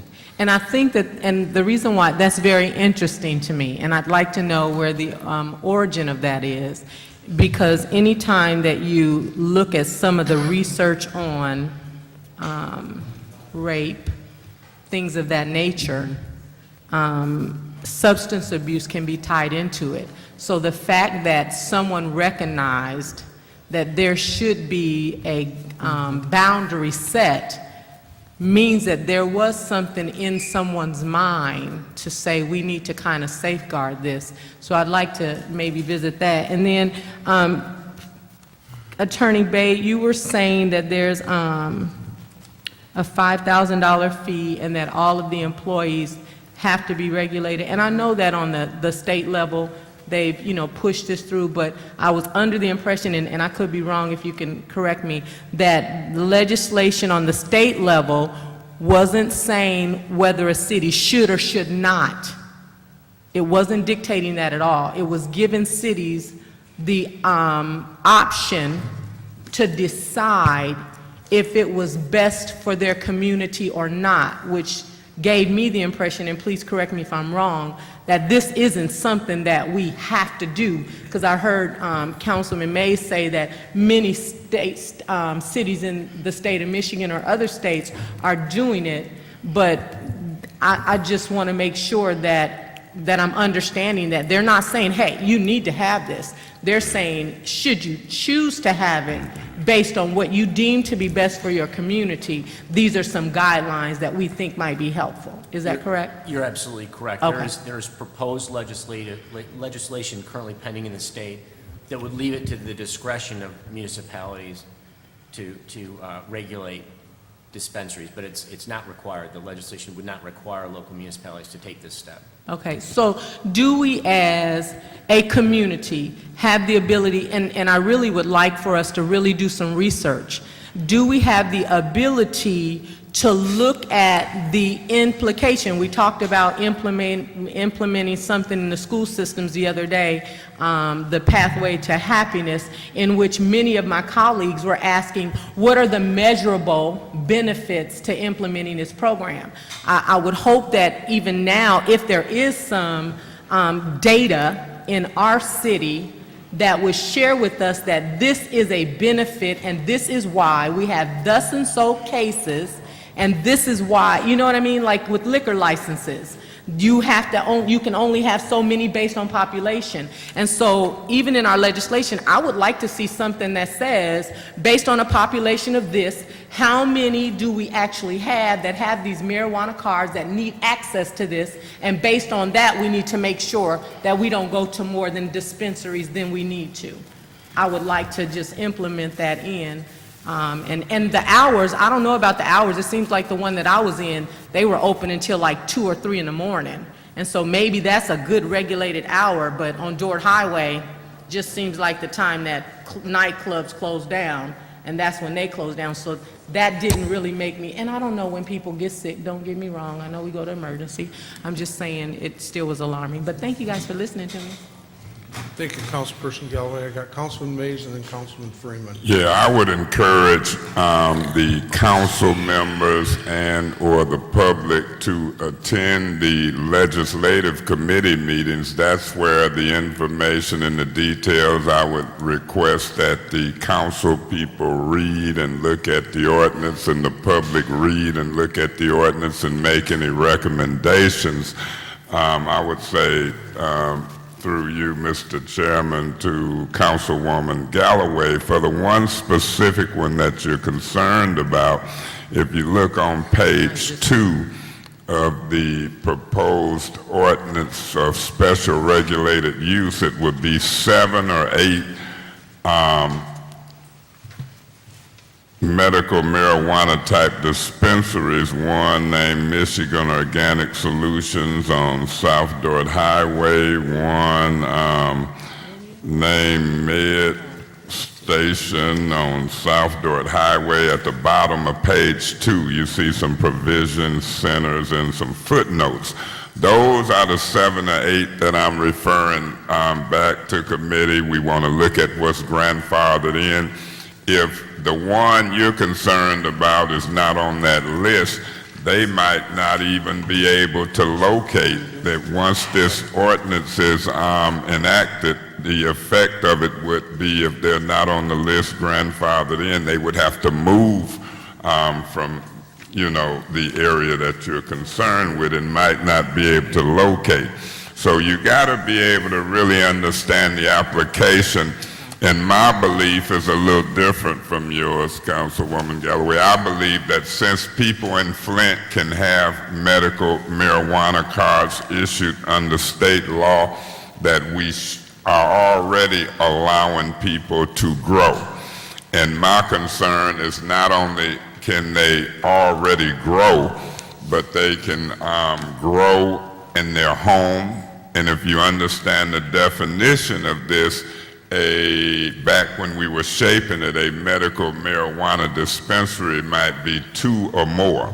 So if you had one person growing at home, they can do that anyway under state law. But when it gets into 2 or more and then move into the commercial arena, then a lot of this is being regulated. 2 or more in the home, I raised issues, would they be subject to $5,000? When I listen to Ms. Pierce talk about in industrial or commercial areas, I'm concerned as well, because I do know of somebody who's proposing a hospital with doctors and things of that nature as this thing's developed. So I'll close by saying this.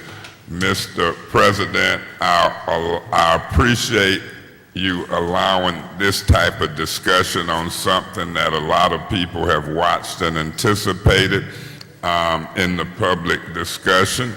I look forward to colleagues and or the public attending the committee meeting where the details are talked about, and council details are in committee meetings. I hope Mr. Chair and the city attorney allow for enough time to discuss detail in committee meeting on this important issue. And I look forward to doing my private work, and I encourage people to read this privately as we move into second reading. Mr. President, as we get ready to vote, and I know I see Mr. Freeman, but as we get ready to vote, can you ask Mr. Bay to give me and the public and my colleagues a time frame between first, second reading? We'll be voting for first reading. What is an anticipated time frame for second reading, any public hearings on this, and then passage? Can he walk us through that? I will. You can? I can. Okay. So- Just for the public, I want the public to know the When this time passes, frame. when this passes tonight, if this passes tonight, let me correct myself. Right. If this passes for first reading tonight, it will be at the September meeting for second reading and public hearing and adoption, and then it will go into effect upon publication if we do immediate effect, or if we do not do immediate effect, which takes 6 votes of the council, then it would go into effect within 30 days and publication. Okay? Clarified? So if everything goes right and we don't kick it back for first read, no major amendments, it looks like we would have a medical October. marijuana provision on the book the end of somewhere in October. October. At the end of October, 1st of November. Thank you, Mr. President. You're welcome, Councilman Mays. I'm going to go on to Councilman Freeman, and then we're going to take the vote. I just want to get some clarification from Councilwoman Galloway. Were you asking whether or not we had to allow dispensaries in our community, or whether we could say we don't want dispensaries, or were you asking a different question? No, I was saying that it was my understanding that the legislation that was passed didn't dictate that we had to. It gave us the option to decide yes or no to Okay. having them in the community. And I don't know, I mean, from the way the attorney responded, I'm not sure that he understood that to be your question. Is that what, or am I? Yep, I did understand your question. The legislation has not passed, though, it's just been proposed. Right, which means that as a community, we can say yes to dispensaries or we can say no. That's correct. And At this time. Mr. President, I wanted to say this through you to Councilwoman Galloway. A dispensary is defined in some cases as 2 or more caregivers. I just wanted to know if we had But the as option. far as the growth and the caregiving of marijuana, it's already in the community, and now we're going to see how it's allowed and how it's regulated. So we don't have the right to say people can't have cards and be caregivers on certain level, but what we're defining as a dispensary, it could be defined, and that's the ordinance. So I want us to really look at the definition of what a dispensary is that we're defining based upon, you know, certain criteria. But we already have caregivers and people who can grow so many plants of marijuana under state law. Okay, I wasn't done with my questions. okay.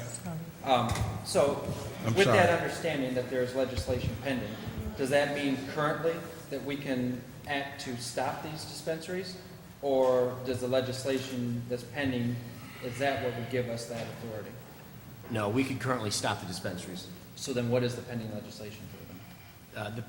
The state law at this point allows for patients to have medical marijuana cards and allows for caregivers, but what it doesn't really address is the provisioning piece.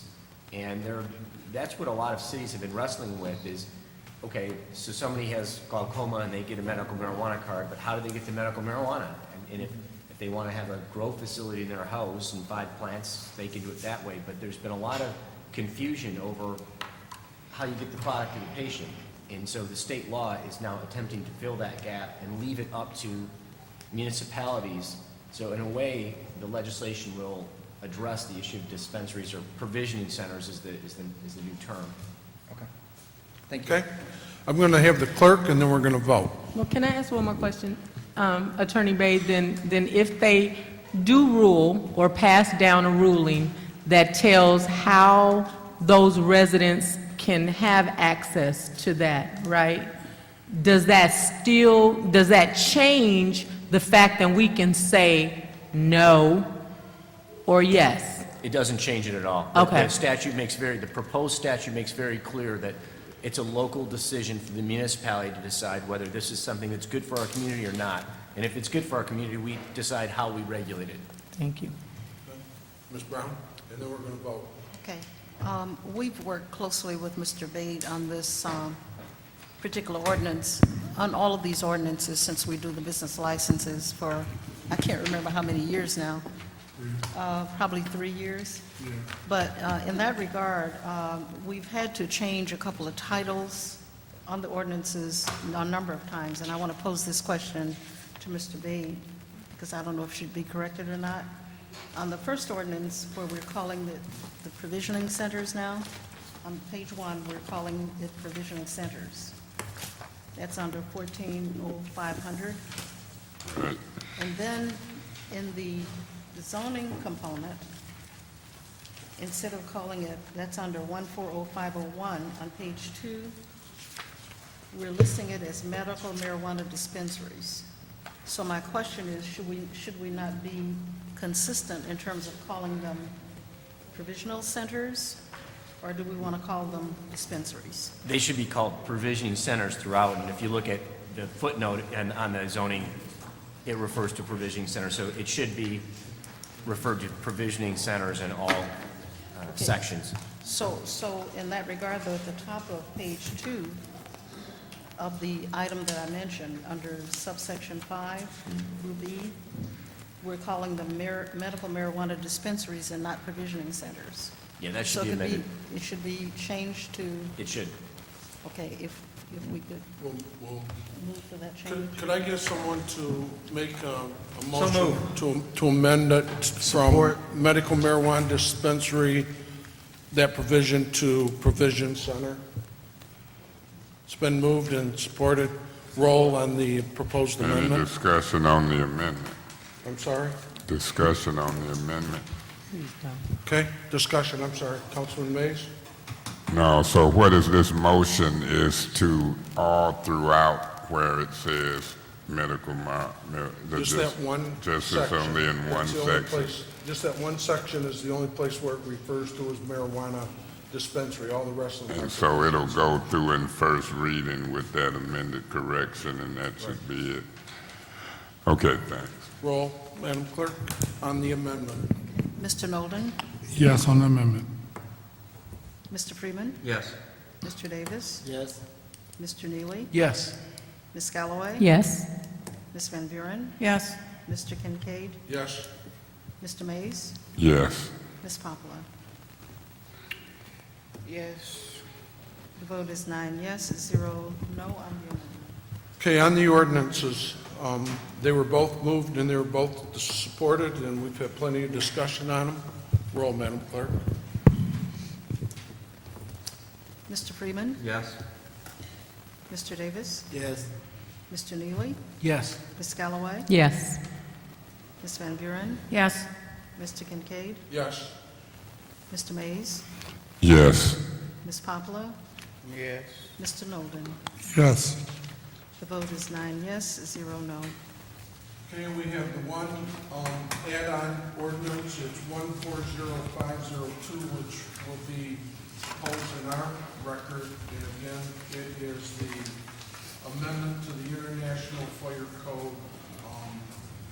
It was recommended by the International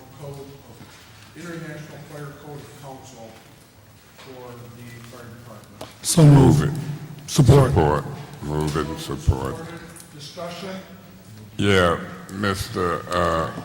President, based upon the way we do our agenda, I'm apologizing to the public because we always allowed the public to speak before we took action, and I'm sure it's people heard us discussing. So, I'm going to vote in favor of this, and, you've seen how I voted, but I really apologize to the public for the agenda that's followed, because normally the public could have spoke on any of this stuff before we took action. It's the most ridiculous way of me to do business, and I really don't like the way that this agenda is set up for the emergency manager. I appreciate the public's patience, because it looks like after this vote that I'm going to vote in favor of, then we'll hear from the public after the fact.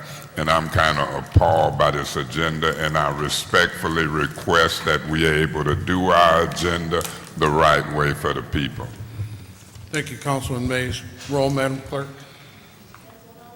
Mr. Davis? Yes. I mean, here. Mr. Neely? Yes. Ms. Galloway? Yes. Ms. Van Buren? Yes.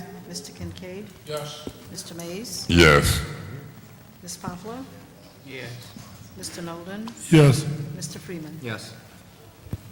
The vote is 9 yes, 0 no on 140502.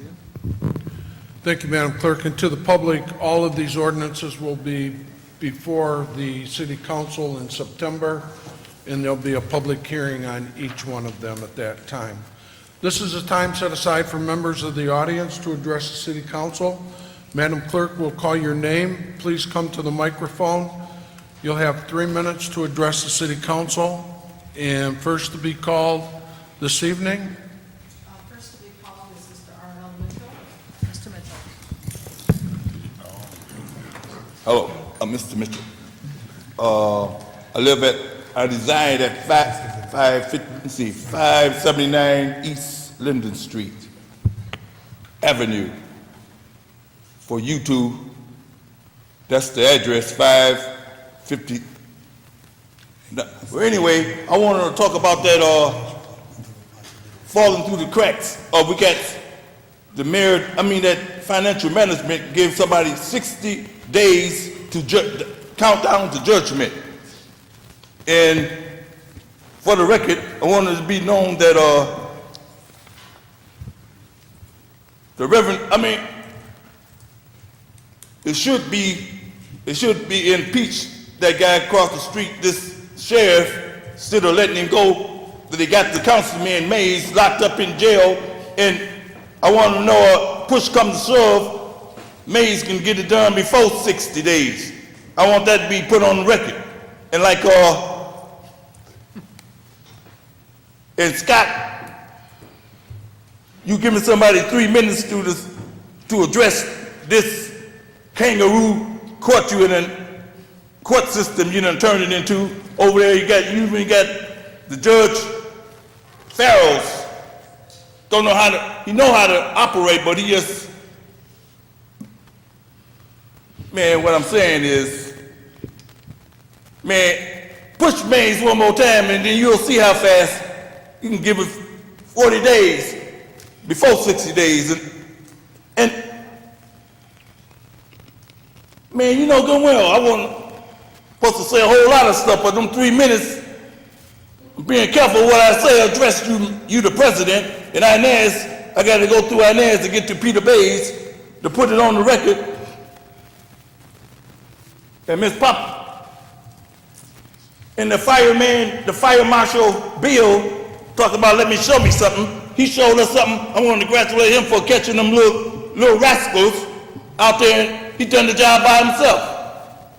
It made the police department look bad. Always them vigilante guys jumping on grown folks, then let the teenagers get away. Arrested 19 grown up and 16 teenagers. That goes to show you, they give more respect to the teenagers in this city than just because of that sheriff over there. Y'all impeach that like you started. Thank you, R.L. Our next speaker, Appreciate your Madam Clerk. support, R.L. Our next speaker is Mrs. Bethany Hazard. Mrs. Hazard?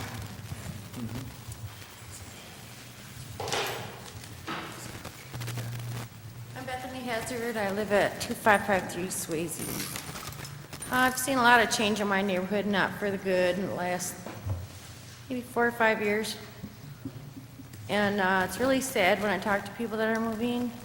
I talked to another older gentleman today moving, put his whole life into the neighborhood. He's not happy the way the city is going. Nobody's happy with the water. Another older lady, she gets on her knees and cuts the grass around her sidewalk. She's leaving. What you're creating is blight by the actions, by not sending the police to the neighborhood when you started with that. I have neighbors that call me that moved, telling me their water bills, like for a month, $18 for 3 people, telling me to move. You guys should wake up and see what's really going on in the neighborhood. My neighborhood is all rentals. I'm the last one on my block just about that owns my home. I'm one of those people that I'm way below poverty level since we bought this house when my daughter was alive. My house was $68,000. It's worth 15, and I can't get a water discount because only 3.5% of my tax goes to the city. Well, you guys are the ones that took out the garbage pickup and the street light thing, so nobody can get a discount. What's the sense of me staying here?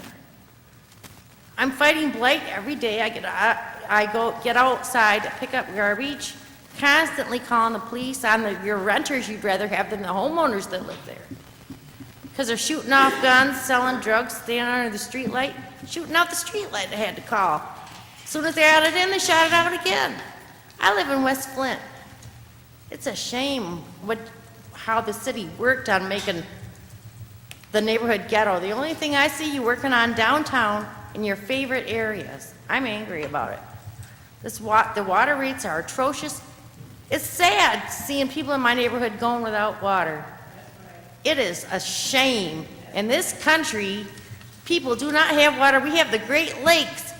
My neighbor that moved to Nevada where they pumped it in from stinking Colorado.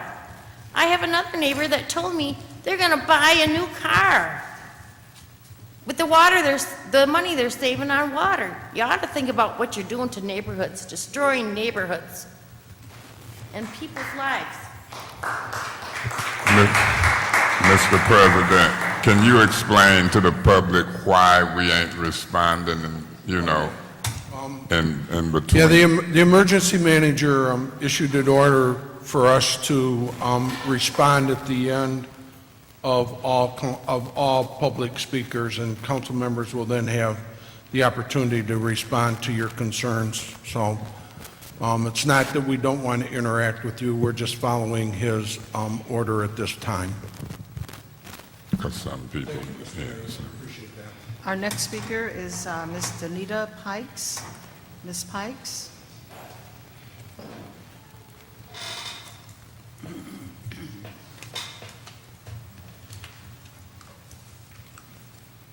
Good evening. My name is Danita Pikes. My address is 1810 Terrace Court. And what I'd like to bring to this council's attention is the road condition on Terrace. When you come into the subdivision, it's the Country Club Meadows subdivision.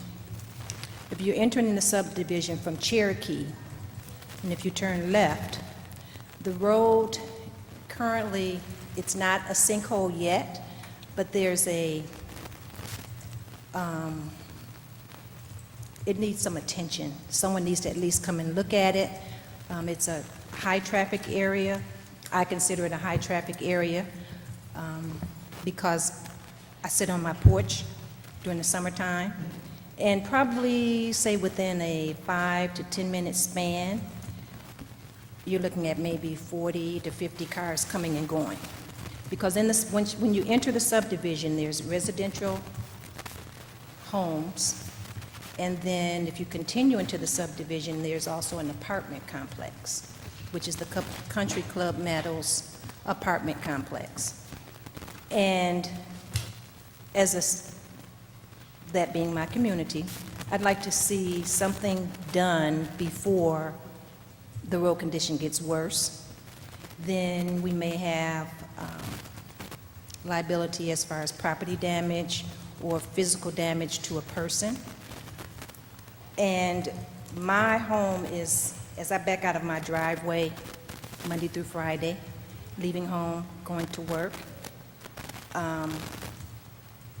if it becomes a sinkhole, I can see the traffic being impeded, so there could possibly be issues with people coming and going the subdivision. There's more than one entrance into the subdivision, but that I see, again, because my home is near the entrance if you're coming down Cherokee. Thank you. Thank you.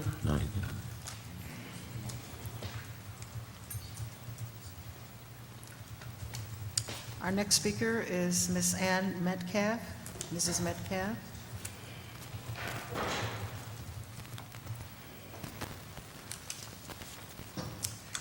Good evening, Council President. Good evening. My name is Aletha Ann Metcalf.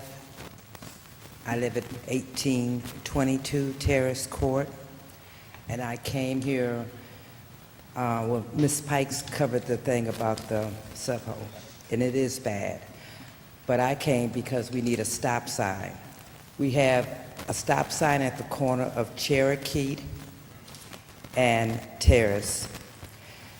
When I come out of my driveway and I'm on the corner and I want to make the turn to go on to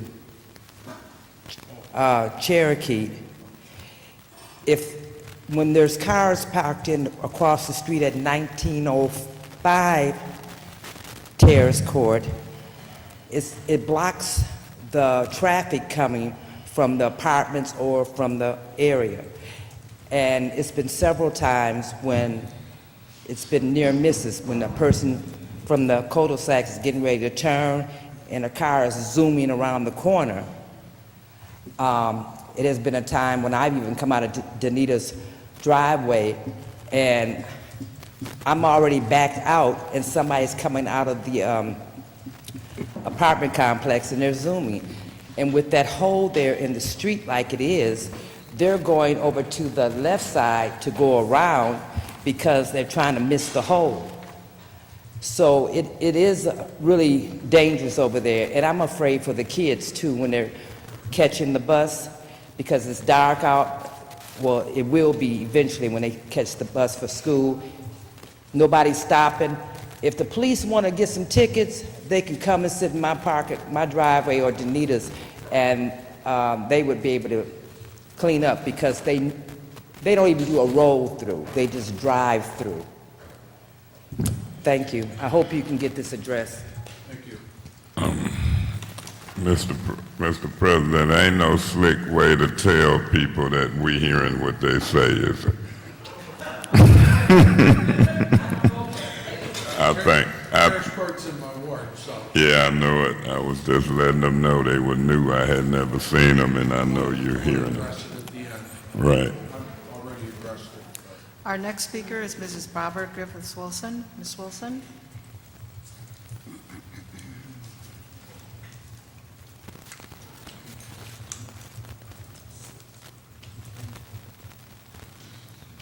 Hello, Council. My name is Barbara Griffith Wilson. I reside at 2026 Winus Avenue. I sit here and I listen to a lot of things, and some things I agree with and some things is, here and there. But I want to say that I'm appalled at the way Paul Herring was treated. Amen. I believe that if you were going to let him go, and I know you didn't do it. You didn't do it. You had nothing to do with it. But if he was going to be let go, he should have known 10 minutes before we come into this building. I think it's wrong. They say they're going to put it on YouTube, but a lot of the people who watch Channel 17 don't have access to YouTube. Right. Because a lot of them are little old ladies and little old men who are in their 80s and their 90s, and they're not trying to be bothered with YouTube. Now, there are some real hip ones that do that, but not all of them. And so I think it should be that not only if they want to do YouTube because they're so young and hip, then they should also consider Channel 17. Also make sure that it's on Channel 17. Right. That's the one issue I have. And the other issue I have is not really an issue, it's just sort of like a statement. When Councilwoman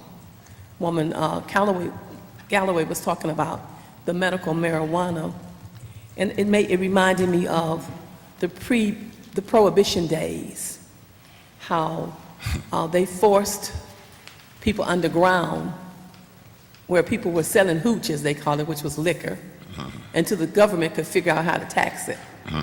And once they figured out how to tax it, then it was okay. It was open season. Anybody, just come on, we're going to have liquor stores. One thing I want to say about medical marijuana, although I could possibly use some, but I prefer not to, there is something called Rick Simpson's oil. All medical marijuana is not leafy and smokable. Right. But Rick Simpson's oil is used in many people who have cancer. It comes in a syringe. The syringe doesn't have a needle to it. It has a plastic cap on it, and you put 3 drops under your tongue the first day, and then you go 1 drop every day afterwards. I will say I tried it. I will say it made me woozy. I will say I gave it back. Because I don't want woozy, I want to feel normal. They said, well, it'll wear off after maybe 15 days. Well, that's too long for me. But I think that really, I think it needs to be decriminalized. Once it's decriminalized, then I think that the people that are in power can then regulate it. Because I think that children shouldn't be able to go into, I don't know what they call them, head shops or whatever they call them. I don't think children should be allowed to go in there.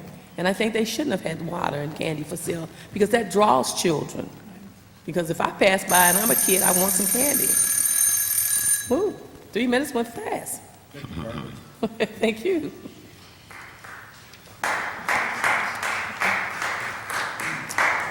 Our next speaker is Mr. Chris Del Moroni. Mr. Del Moroni. Thank you. My name is Chris Del Moroni. I live in Flint, Michigan. There are many ways that a person can lose their home. They can stop making mortgage payments on it and they'll lose it. They can stop paying their taxes, and they'll lose it to tax foreclosure. But there is no way that anyone should lose their house because they cannot afford their water bill. If I don't pay on my charge card, the charge card company doesn't come after my house. If I don't pay on my utility bill, Consumers Energy doesn't come after my house. There's no way that the water bill should cause a lien to be put on someone's property. The people need relief, and that would be one way to do it. My other concern this evening is we've heard over the years a lot about downsizing the city, right-sizing the city, shrinking the city, greening the city. In the Flint Journal on Thursday, August 21st, they're talking about closing an apartment complex because of a fatal shooting there. And that's not the issue. The issue is they talk about in the article about relocating at least some of the public housing to an area that is better connected to transit, services, employment, and education. It continues to go on and talk about its remote location, the difficulty for Flint police officers to reach it. It talks about the city's plans for the property are consistent with the city's new master plan. They talk about its isolation of the complex. And my concern is that's the first step in the door to downsizing or right-sizing our city.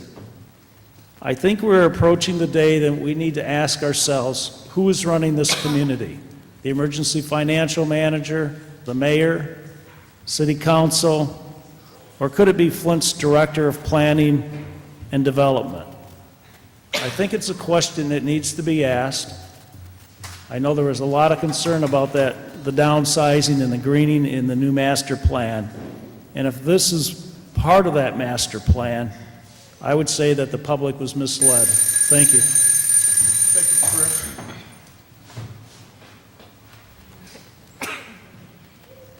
Our next speaker is Mr. Quincy Murphy. Mr. Murphy?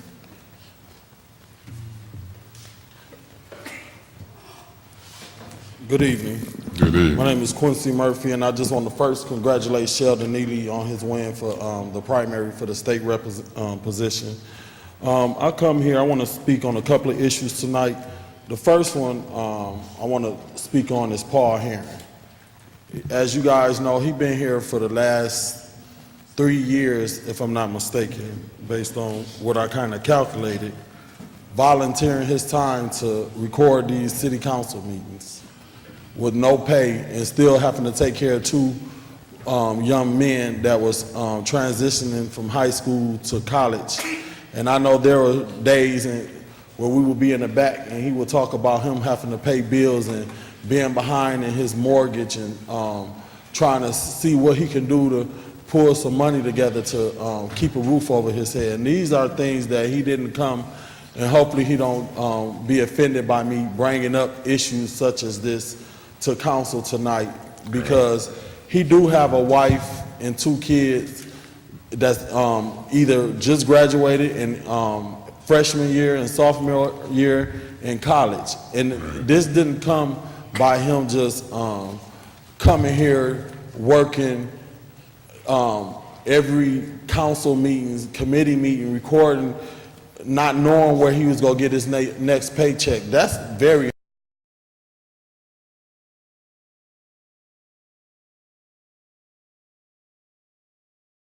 Thank you. Thank you. Thank you, Quincy. Our next speaker is Ms. Dion M. Freeman. Ms. Really? Freeman? We should walk out. Good evening. First, I want to say thank you to Mr. Kincaid for honoring the public's request for moments of silence in honor of Coach Kirkland and Michael Brown in Ferguson, Missouri. Second, my request is to the council to submit a referral of some sort to the emergency manager to remove the lift, the unconstitutional, unfair sanctions placed upon First Ward Councilman Eric Mays, so that he may freely speak without unnecessary hindrances and freedom of speech on our behalf as our elected official.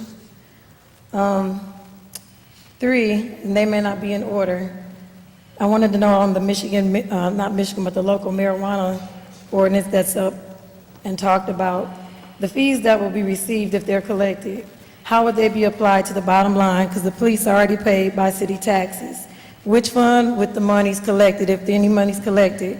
What fund and where would that money be applied to? Also, Ms. Galloway, you said you visited one of the facilities.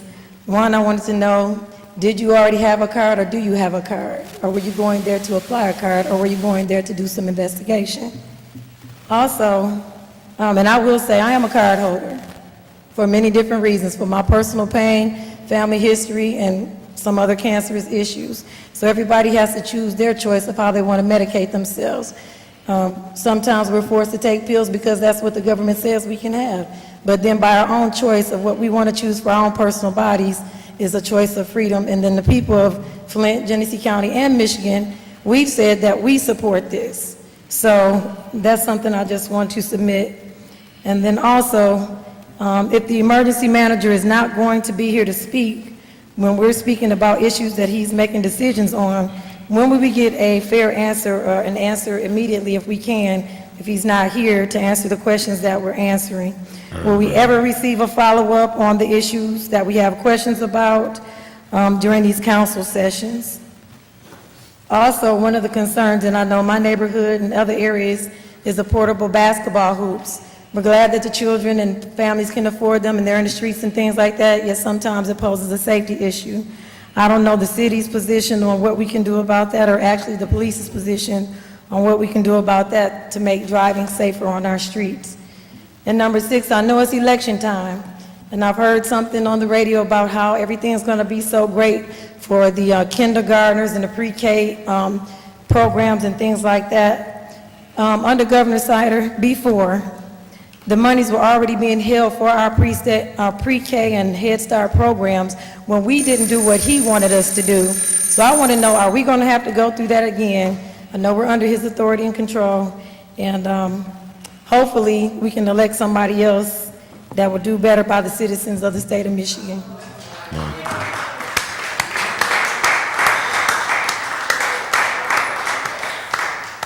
Our next speaker is Mrs. Claire McClinton. Mrs. McClinton. Good evening. My name is Claire McClinton. I live on West Jameson. I'm talking real fast because the 3 minutes is just not sufficient. I wanted to make a quick comment about Paul Hearing. And in a nutshell, what has been done to him is another assault on democracy by the emergency manager. It's no different than the assault on Eric Mays by the emergency manager to silence the voices of democracy. Taking it off of Channel 17, not just old people, just a lot of people, period, depend on watching council meetings on Channel 17. Right. Some people are working, right, and on and on and on. So I don't know where you as a council, maybe you can't do anything, but you got a platform. It's time for you to start speaking out, right, on these assaults on democracy. It's an attack on the citizens. It's not on them. Okay, real quickly. On last Thursday, the Water Task Force of the Democracy Defense League held a press conference to launch Flint's first emergency water relief site.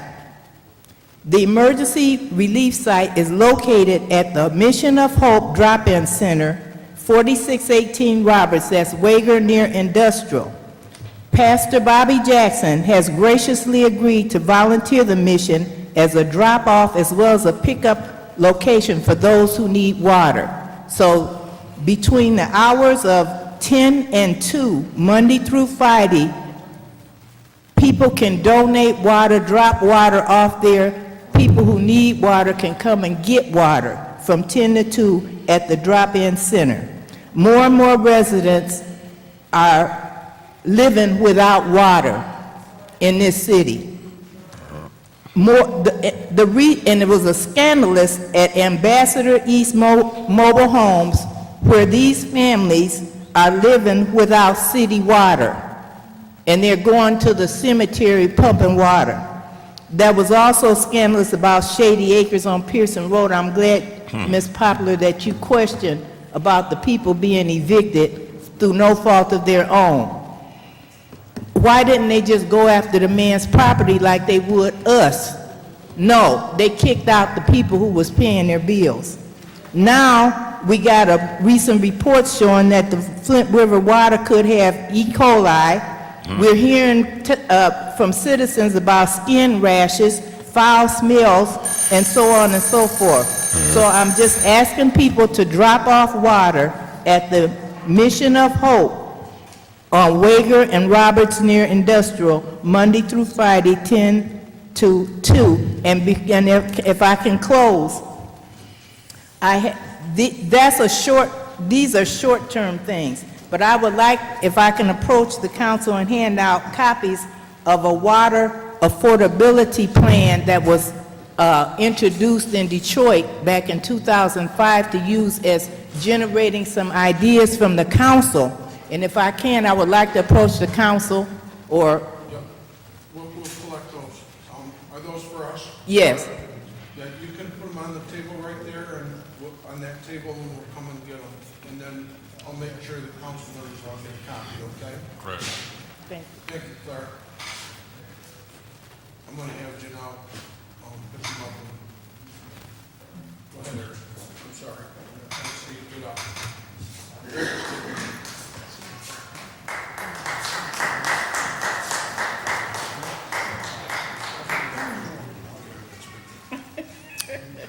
Our next speaker is Mrs. Audrey Muhammad.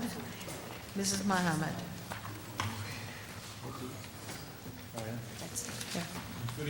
Good evening. Good evening, council. I'd like to first say that I'm a born native of Flint, and I left Flint for some years. I came back to Flint because Flint is in my heart to come back here. But I do have some concerns coming back to the city. One is police response time. I made several phone calls to the police department in the last few weeks. One in particular about neighbors that were fighting each other. One lady had a knife out after the other neighbor. There was never a response or a call, or the police never showed up. It later resulted in that particular neighbor having their car tires slashed and shot at in the middle of the night, where several neighbors called the police again, still no response. We had to keep calling, and just today, the neighbor had her windows broken out of her house. And I'd like to thank Councilman Eric Mays, because when I did call to the police department, I got a negative response from the 911 dispatcher. She actually told me she was going to hang up on me because I assumed that she had gotten the first call, and I didn't assume that. I told her that I called, and I was calling back again because I was really concerned that the two neighbors had been fighting with each other for weeks, for months. Gunshots have been going off. I have family members that can come and go to my house as they please. When I decide to leave out of my house, I'm going to leave out of my house when I please. Now, the neighbors, they live next door. One live next door that's aggressing toward the neighbors across the street, but the police haven't responded. I have never gotten a phone. I got one phone call back, said, "Do you still need us?" It was 3 hours after the fact. When I said that when I called you, it was 7:42. The police dispatcher said, well, we were responding to some gunshots that was taking place. We had 4 shootings. This was last week, Sunday. The shootings didn't start to 8:45. So what happened in that whole hour time span that you couldn't come and respond to that? I ride down the street, I see state police, county police, city police officers stopping people on routine traffic. For what? What did they do to cause you to stop them? But you can't come when I call you and say that a neighbor has a knife out trying to stab another neighbor. Amen. When I say that I hear gunshots in the middle of the night, and my baby, my grandbaby is there, my daughter, my nephews are there. They have to leave and come on the other side of the house and lay on the floor. It says, sound like it's right outside of our window. Right. This is ridiculous. This is disheartening. Along with the water bill, I came back to Flint because I loved it. It's not because I want to see this happening in this city. The city is really going down, and that doesn't make any sense that that police department is responding that way. Just another suggestion, if you all could get a clock up, because I'm watching the time that people are coming and standing up at this podium, they're not getting, I don't know what time you start that clock, but they're getting cut short on some time, and maybe it might help us to be able to see that. I'm looking at the clock on when they start or get up here to the podium and talk, so I'm not for sure, just so that there's no discrepancy. I could be off, and I'm not going to say that I'm not. I won't say that I'm wrong, but I am very disheartened by the response from the police department. I do intend to file a complaint concerning that issue there. Thank you. Thank you. We're gonna stick with you on that. We're gonna stick with you. Okay, that concludes our speakers for this evening and council members. I'm sorry?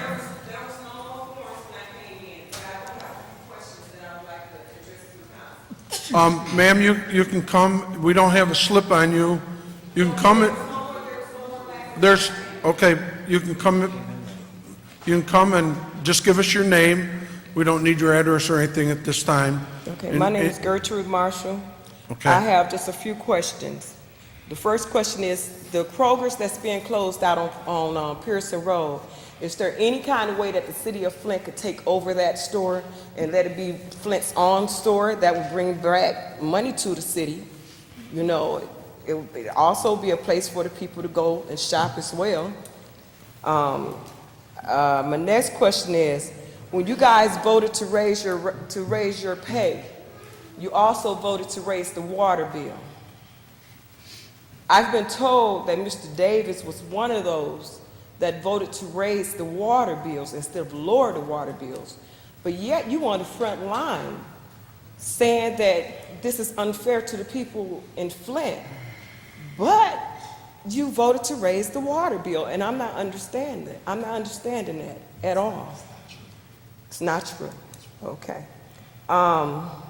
Also, as far as the emergency manager go, as I understand it, you guys do have the authority to vote them out along with the mayor. What is holding you guys up? Why are we still being troubled with this emergency manager that apparently is pulling Flint down and not trying to help us get up? Why don't you guys just go ahead and get them out? That's all the questions I have. Okay, thank you. All right, this is the time for council members to respond. And I'm going to start with Councilman Mays first this evening. And Yeah, first of all, I appreciate everyone who stayed. Dion from the First Ward, I appreciate you talking about the situation and support. I do agree with you that since people had jumped out and wanted me to resign, and then we went through a legal system and got not guilties, and as I sit here with 2 tethers on for what's a traffic ticket, 2 tethers, 72 days, and $10,800 is unprecedented, and I haven't seen nobody come out publicly as far as people and organizations. I've been on this journey, and I'm fighting it, and I'm knocking it down, and I appreciate God's help. I appreciate your support, Ariel. I appreciate what I heard you say, Dion, and so I want it to be known. A lot of individuals support me, but publicly, it's people leaving me on my own, and God is good. We got just a little bit left to prove that it was way more than what it started out to be legally. See, we have to prove that we're innocent, and they look at us as we're guilty till we prove innocent. It's supposed to be the other way around, innocent till proven guilty. And justice, it should be meted out equally. I take to heart what you told me when, I seen the bullet hole in the car. I don't blame those officers for having to be here versus out in the street. Sometime it's necessary, but sometime we have way more manpower that can respond to calls. I know that y'all came to the police department, and I bet you from what you're telling me, they still didn't show up like they told me they was gonna meet you in the police department. This is serious business.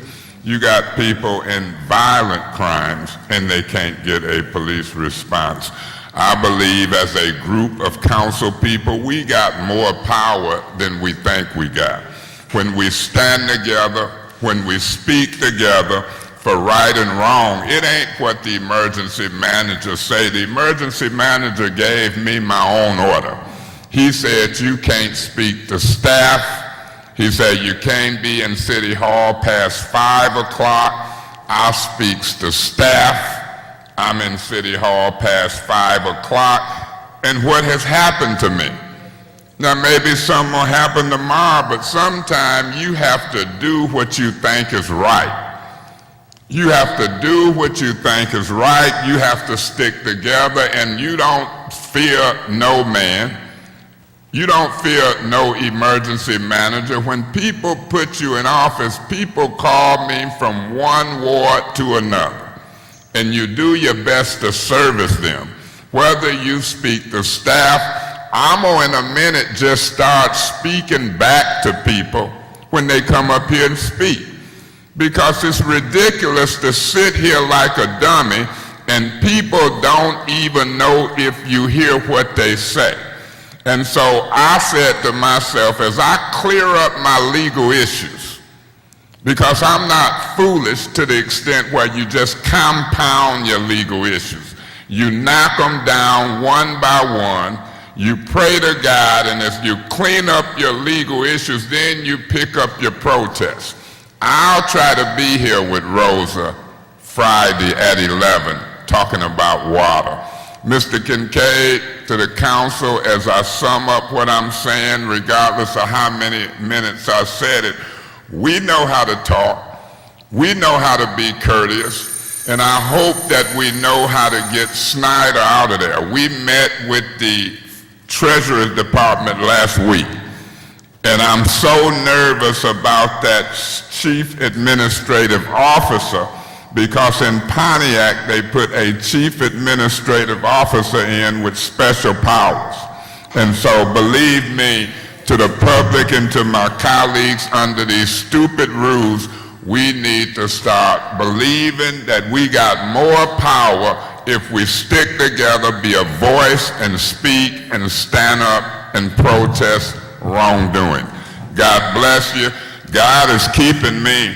And I bet you one thing, if you pray and believe in God and really believe it, I bet you at the end of the day, let's see what happens to Councilman Mays. We got one charge left to try to beat. Thank you, Mr. Chairman. And then it was never what it was. God bless you. Thank you, Councilman Mays. Councilwoman Poplar. Thank you, Mr. President. I'm going to speak on three things really quickly, but the first item that I'm going to speak on is directed to Mr. Darnell Early, who is the EM of the city of Flint, Michigan, not chosen but placed here by Governor Snyder. This is my opinion to Mr. Early. Replacing Paul Herron is a shut-off notice to the community that elected us. Another foul act of power by Mr. Darnell Early, the EM. This I look at as the beginning of some very serious childish games by a man who determines to bathe over and over with the waters of Snyder and his powers. I would suggest to Mr. Early, if this is your way of cutting us off from the community, that this little act, it won't work either. My next item is Kroger. The Kroger store had problems mainly with the landlord. And when I tracked the landlord back,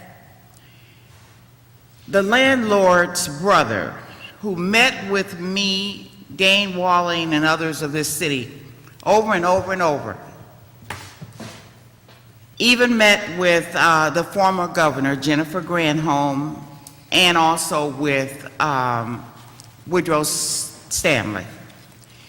And Mr. Boji, never will forget him. He promised that his brother, who owns the mall, Hallwood Plaza, would bring each store in compliance to the new Department of Social Service building. The mall was supposed to be refurbished. New stores were supposed to come in. Kroger was our anchor store that we put in the master plan. I had put in numerous calls to Mr. Boji, asking him why his brother faulted on doing anything to the mall, not working with Kroger on their lease, and I have not received a phone call yet. When they were trying to build the Department of Social Service building, Mr. Boji was handing me everything, cake, ice cream, candles, and all of that. And he wouldn't even return a phone call to give me an answer on why his brother faulted on his promises and his dreams for that community. So it wasn't totally Kroger's fault that that store closed. Now, my last item, and I wasn't at the committee, but I read it in the paper, the Scientologist that wants to come and straighten out Flint, Michigan. Well, let me tell the Scientologists and anybody that believes in it, there's only one man that turned water to wine, and that was Jesus himself. And God Almighty gave Scientologists what they know.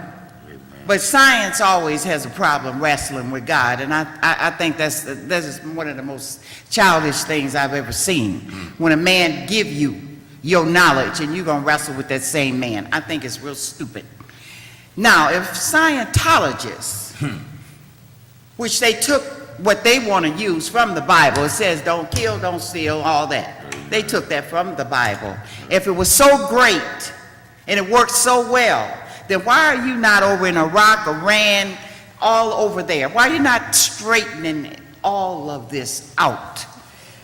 But you want to come to Flint, Michigan, hoodwink a few people that think you can straighten something out that God Almighty himself won't straighten out till he get ready to straighten it out. He has not forgotten Flint, Michigan. And he knows where we live, how we live, and he'll straighten it out. It won't be our time. It won't be our time. And it won't be Scientologists' time. So that's all I gotta say, but shame on those that proclaim Christ as their Savior, and then you wanna flip the script and jump on a man that's coming to town with a hoodwink wagon that's gonna straighten out everything for you. Oh, I don't think so. That's it. Thank you, Councilwoman. Amen. Councilman Nolden? Yeah, just real quick, I'm very disappointed with the events that happened related to Paul Herring. Paul has been doing a great job. I've been on council 5 years, and Paul was here for the first couple of years, and he was being paid. And when the emergency manager came in, he continued to come under his own dime and still perform the service to the community. So I think it's very disheartening for him to learn 10 minutes before the meeting starts that he wasn't going to be doing this anymore. I think that's a disservice to us on council and to the public as a whole, because, you know, like it's been stated, we have a lot of folks that look forward to 12:30, 1 o'clock on Sunday to watch, and then also on Mondays. And you know, and quite a few folks might not have access to YouTube. So how are they going to be able to see these meetings? So I think it's a very disservice to this community for them to do that. And I'm going to have to leave early, so I want to make sure that I just said that before I ask to be excused. Thank you very much, Councilman Nolden. Councilman Freeman? Yeah, I'll try to be brief. And I'll preface my first statement with, I didn't support Paul Herring's contract when it was brought to us before. when we were in danger of missing payroll, and, you know, I didn't think that $30,000 or $25,000, whatever it was at the time, was a wise expense. So let me start with that. My reasons for being against it were, number one, financial. Number two, Channel 17 is probably a great thing. I don't have Comcast. My neighbors around me don't have Comcast. My dad on Bennett doesn't have Comcast. My grandmother on Dakota doesn't have Comcast. We have AT&T U-verse, and we don't get Channel 17. So in my mind, it didn't make sense to spend public money on something that the entire public wasn't receiving the benefit of. So until we fix the U-verse issue so that everybody has access to it, because it is public access, I was not in support of it. I think that the YouTube is a step in the right direction in that it does provide access to people who don't have Comcast, but we need to fix it across the board, and that's why I didn't support it. The second thing is that Mr. Del Moroni came up and said that we shouldn't lose a house because of a water bill. Water lien is not a foreclosable thing. The city cannot foreclose on a house because you owe a water bill on that. Ms. Muhammad, was it? Your 911 issue, you said you had an issue with a 911 operator. I'd suggest, and I think Councilman Mays, is she in your ward? No, second. It's in the second ward. Okay, well, whoever you were dealing with, maybe you guys can get together and they can pull the tape, so if you know the day and the time that you were there and if you had an issue. Okay, so maybe they can set up a meeting with Ms. Coleman, I think it is, at the 911 center, and you can kind of get that root treatment that you experienced resolved, so that as we move forward, that not just you, but other residents don't experience that same thing. And then I forget what the lady's name was that came up and talked about city council raising water bills. Not only under this process that we're in now, an emergency manager, but also during normal times, city council does not raise water bills. That is done in normal times through the finance department, and they do that through a formula that's in an ordinance. But the city council, since I've been on the council, and even when I was on the brief time before, has never voted on a water bill issue. That's something that's done through the finance director. And under the emergency manager, we do not set those rates either. That is something that's set through the emergency manager. So that is not a role that city council has now, and it is not a role that city council had before. That is something that is, like I said, done through either now through the emergency manager or through the finance director. And that's all I have tonight. Thank you. Okay, thank you, Councilman Freeman. Councilman Davis? Thank you, Mr. Freeman. Thank you, Councilman Freeman. So I'm happy that you came and asked the question instead of convicting someone, because propaganda and rumors is very dangerous. That's what they used when they killed Jesus. You know, I remember a wise man made a statement that said, defamation of character and slandering is equal to death, because what that does is it kills the respect of an individual in the minds of the people who had once respected that individual. So that's how they did Jesus. So I'm just so happy. I'm happy that you just asked the question. I don't think you convicted me, but you did ask a question, and I honor that question. But he answered that question for me. But I'm going to end it on this note. On June 23rd, on that budget, we were supposed to vote. That we wasn't given that chance to vote on June 23rd. The emergency manager usurped that process and submitted a budget on his own without council making any vote. But I'm glad that he made the clarification on that. So now we can leave from that. And on September the 12th or the 14th, Rick Snyder will be here at the farmer's market, and I'm conducting a protest on that day. So I want you to hear this, excuse me, I want you to hear this. I'm conducting another protest on that day when Rick Snyder is here at the farmer's market, because we want him to know that if he can come to an establishment downtown that was built off a lot of money, then he can send this emergency manager a request or a note saying lower the water rates in the city of Flint, Michigan. So I want everyone to know that I will be conducting one when he's here at the farmer's market. And if you want to participate, please do. That's our voice. Paul hearing now, I'm going to get to that subject. I think that it was wrong for the emergency manager to do what he has done to Paul hearing. but I honestly believe that this process in dealing with Paul Hearing was a direct injustice. And I think what this process is going right here is that these tapes would have probably been edited and modified if Council Member Shelton would not have brought that to the attention. The emergency manager is going to use this video person to throw bad things out there about us and take it to the state to make him look like as if we're incompetent or that we cannot perform the duties of this city, which is far from the truth. So he can use this new guy and replace Paul Hearing if he so choose. But when it ever comes to the point when we get back in full power, we're going to do everything we can to put Paul Hearing back in his place, because I think he has served this community very well, and I think that he will continue to serve this community very well. So I just want to bring that to the attention and put that on the record. Somebody spoke something about stop signs. Well, in my ward, I brought them to an area by a school where stop signs should have been there. But I brought the inspector out from the city in dealing with traffic control. And from my understanding, which I don't like it either, they are more reactive.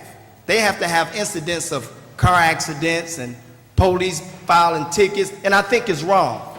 I really do. And I made an argument about that. And I'm going to continue to make an argument about that, because wherever children are as a school, there's supposed to be every precautionary procedure should be in place so that these children's welfare and safety is always placed at the forefront. So that is just something I wanted to make mention as well. And I'm going to conclude before the bell go off, but I also wanted that to be known, what I said in the beginning. And thank you very much, Councilman Josh Freeman, so that we can continue to move on and keep fighting and protesting for the justice that we need in dealing with the water rates. The water rates needs to come down, and I hope each and every one of you tell your friends, tell your family, that when Rick Snyder come here, that we will be standing in front of the farmer's market with signs letting him know that there's a tragedy going on in the city of Flint, and we need all of the help that we can get, because right now the water bills are atrocious. Thank you very much. Either the 12th or the 14th, I'm gonna figure out what day, I'm gonna get the correct information on what day that's going to be, and I will send it out like I've sent everything else out. Or you can call my office and get my personal cell number. But I will be there, and you can be there as well, because I see that you're a concerned person. Thank you. At the end of the day, Mr. President, I want to address something that they keep telling that woman she wrong about. I told her that, and when people start saying I'm lying, at the end when they fit, I appreciate it. I'll come back. Right now, we're going to keep order, and we're going to move around. Councilman Neely, you're next. You know, many of us, we hear about conspiracy theories, and we don't like to believe in those type of things. But I want to talk to you about what is happening around the state of Michigan and how it relates to the city of Flint. Urban cores around the state of Michigan has been under attack under this particular regime which Rick Snyder controls. And we don't have to look far down the road to figure out what is happening inside of the city of Flint. But right now, you know, we're only armed with the weaponry of a vote. And we have to go out and encourage everyone to participate in the process of voting. But I want to talk about what's on our agenda as it was released as a press release. The Mott Foundation gave the city of Flint $150,000 for traffic engineering and public safety for the downtown area during the Back to the Bricks event. But at the same time, during that period of time, the 500 block of South Saginaw was fenced off, and you had probably no less than maybe 14 officers there, Flint police, county sheriffs, state police, and the area was quartered off, and it cost residents $10 to get into this downtown block, while the private interest, and it was rented out to a couple business owners in that area. The 500 block, which you have 501 Bar and Grill, Blackstone's, and it goes throughout that block. So any families that wanted to go view cars or watch the parade of cars, they had to walk an additional 3 blocks to going around that 500 block area. That is not what, we do in a community that is owned by the community. Tax dollars built that area.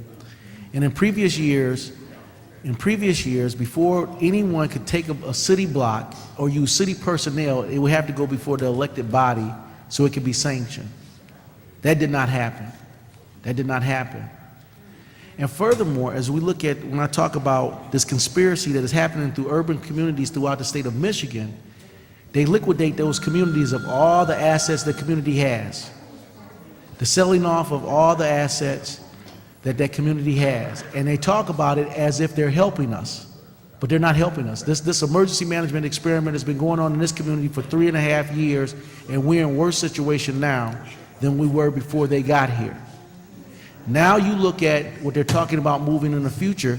They paid for a law firm or auditing firm to look at the possible sale of Hurley Hospital or our water treatment facility in which we own.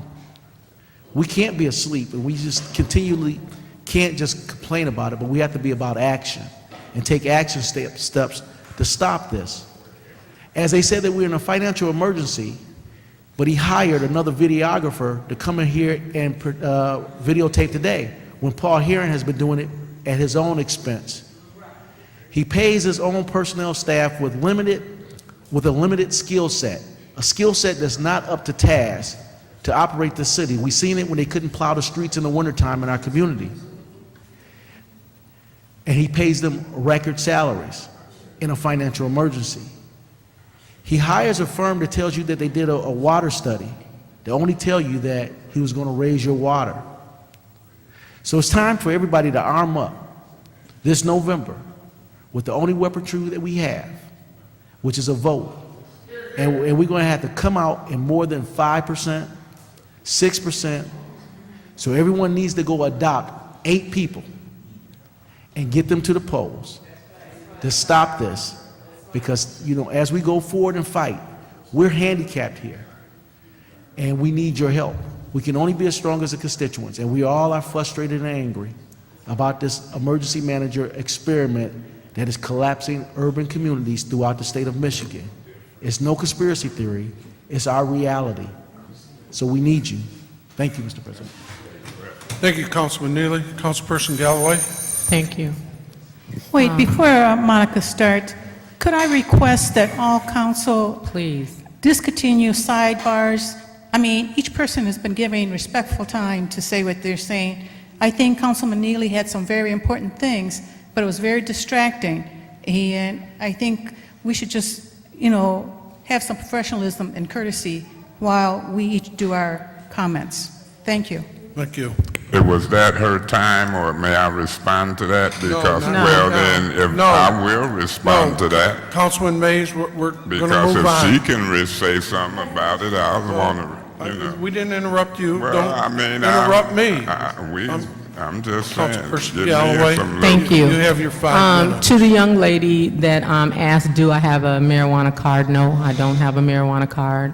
I don't have a problem with anyone that needs whatever form of medication that they need to take care of their bodies. I am fine with that. Someone in Scott Kincaid's ward called me about this place, and I had an opportunity to visit, and when I saw the candy and water for sale, it prompted me to go in. I think as a council person that will vote on this when it comes to the council, I think it would have been irresponsible for me to not have visited one. That's the reason why I did that. Secondly, the comment that was made about the Scientologists, and Dominique, I hope that you are, I know that you're printing for the Flint Journal. I think it's disheartening that someone would comment that wasn't in the meeting. I have a very strong relationship, but this is not about religion. We have 400 churches in this community, and we are the worst place to live. So don't you tell me nothing about somebody turning water to blue. I know all that, but the Bible says that the heavens, even the heavens, are the Lord's, but the earth has he given to the sons of men. It is our responsibility to do what we can in the earth realm to make sure that our communities are functioning in a moral code. And when you went through the presentation that was given to us, I know the Word of God from Genesis to Revelations. This was not about Scientology. It was not about Christianity. It wasn't about any of those things. This was about a moral code of ethics that every human being, whether they believe what you believe or don't believe what you believe, should live by. And if they do this, it will keep your community safe. And if you look at, and I challenge anybody that read that Flint Journal statement to study for yourself. It says, my people perish for a lack of knowledge.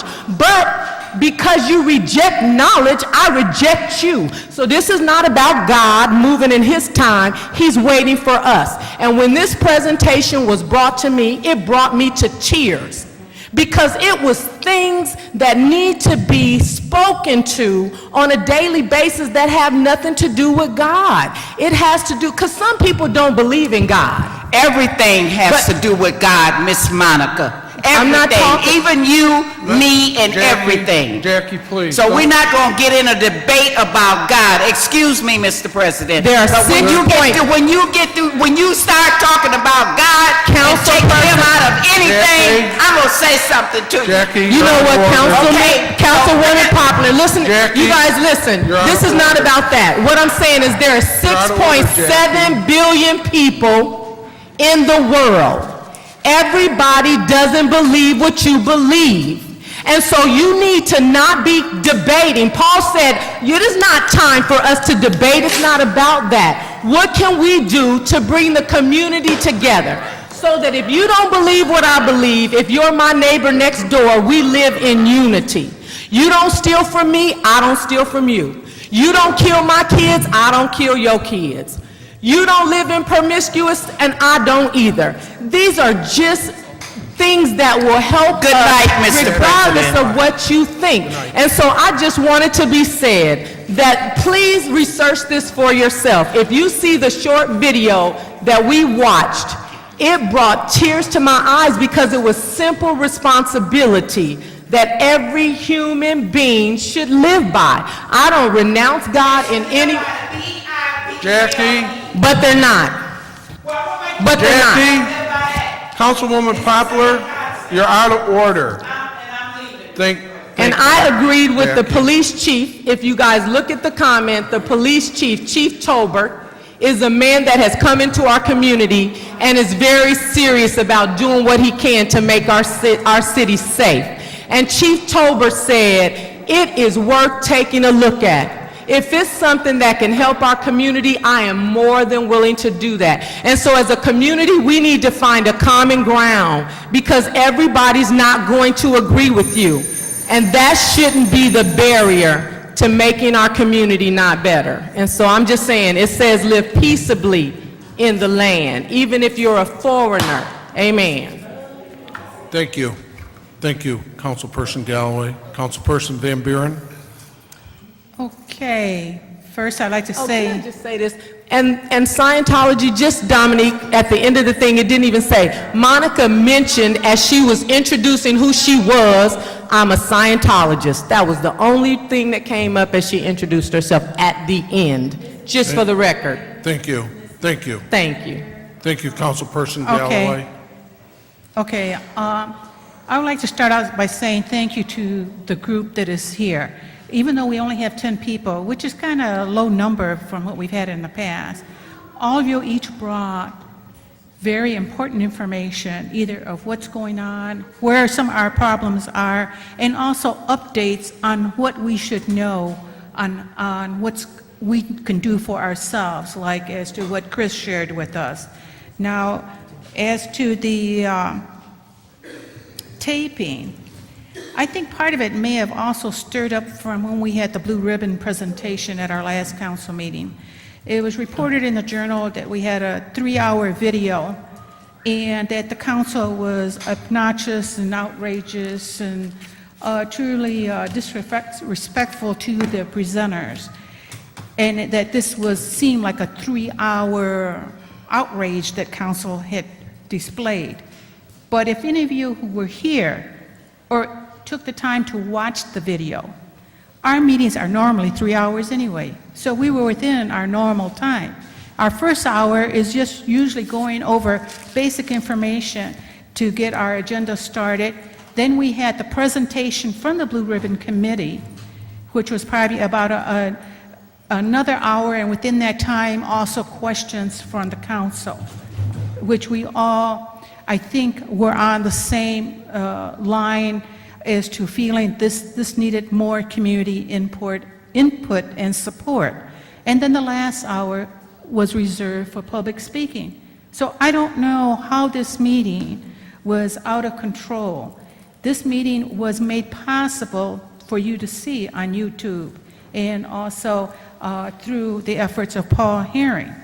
And all I can say regarding Paul is that we have a dedicated person for months and years making this information available to the public. I look forward to watching it on Channel 17. Currently, I don't have access to that, but that doesn't make me stop from either, if I really want to go see the presentation, to go to someone's house to have it, or contact Paul and get a copy from him. Or, since I'm already here, I don't think I need to see it that often, but it's nice to know that it's there.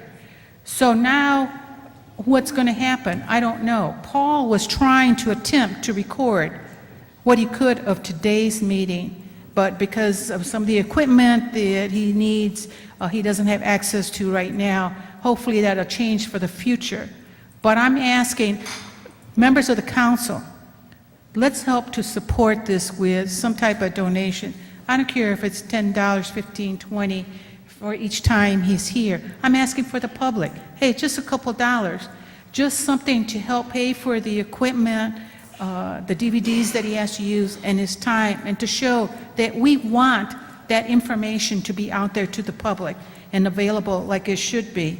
So I'll leave that food for thought, a challenge to each of you that are here, and we'll see what happens next time.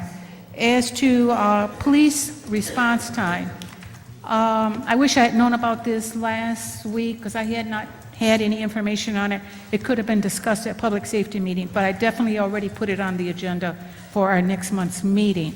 And it seems to be becoming an increasing problem.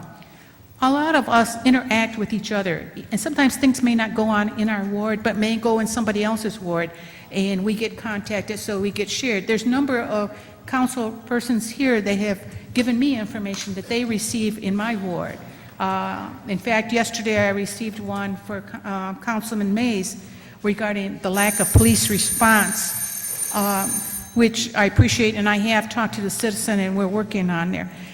What I would like to let you know, there are monthly meetings between the Michigan State Police and Flint Police Department, meets twice a month. It's open to the public. You get to talk to the command officers. Sometimes the chief of police is there. Come out to those meetings and share these situations with them. And there is one tomorrow, if you can make it, 5:30, Christ the King Catholic Church on the corner of Lapeer and Seymour, right next to ABC 12 and the food bank. 5:30 tomorrow. I think that would be a good opportunity to be there, to share, find out from them how to improve the situation. I plan on being there. I hope I see you. Thank you. Thank you, Councilperson Van Buren. I'll come to you, Eric. I just need a couple minutes. For the ladies that are here from Terrace Court, I know exactly where you're talking about, that concrete. I turned that in to get repaired where the road is sunk real bad. I'm going to give you my cell phone number. I want you to call me, and I'll get an answer from our transportation department when that's going to be fixed. It's on the list to be fixed, but they have to do some repair work. They have to take out the old portion of the road. They got to put in new fill dirt and pack it down, because that corner consistently sinks and it has to be repaired every 3 or 4 years. So, I mean, I drive over there pretty regular. I know exactly what you're talking about. I've turned that in to be repaired. It's going to be repaired. Before you leave, I want to give you my number where you can call me. I can give you an approximately time frame when that's going to be repaired. The issue with Paul Herring, I mean, you know, I've supported Paul. I personally have given money to help Paul when he wasn't getting paid.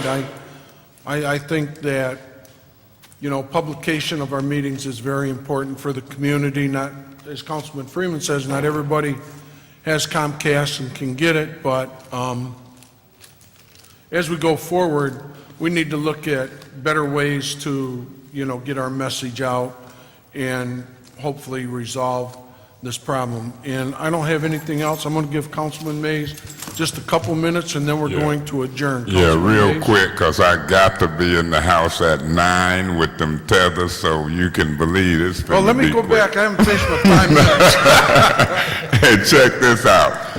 They responded to you, ma'am, that there was not a vote of an increase of a water rate. Once I hear that develop, and Mr. Davis says that he's glad that Josh Freeman talks about it, then this is my position.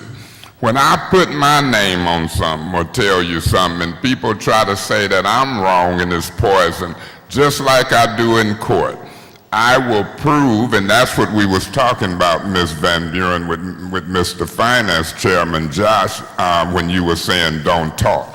That's going to turn out to be an important issue. And so, Scott, I appreciate you letting me have these 2 minutes. I'm going to get home.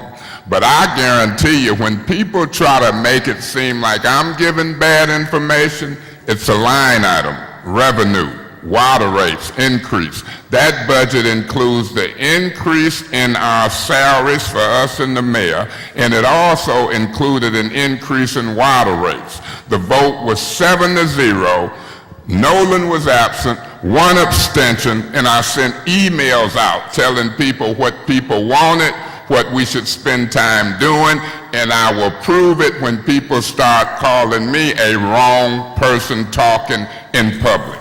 See, I don't believe in accusing me when I give you information of a wrong communicating person. That's like calling me a liar. And when I'm called a liar publicly, I'll go all the way to prove that my information is accurate. So that'll be chapter 2. And I'm asking people to leave that alone, cause my words poison and lying. When you do that, it's on. So guess what? Chapter 2, thank you, Mr. President. I'm going home. Let's see who's right. Our meeting is adjourned.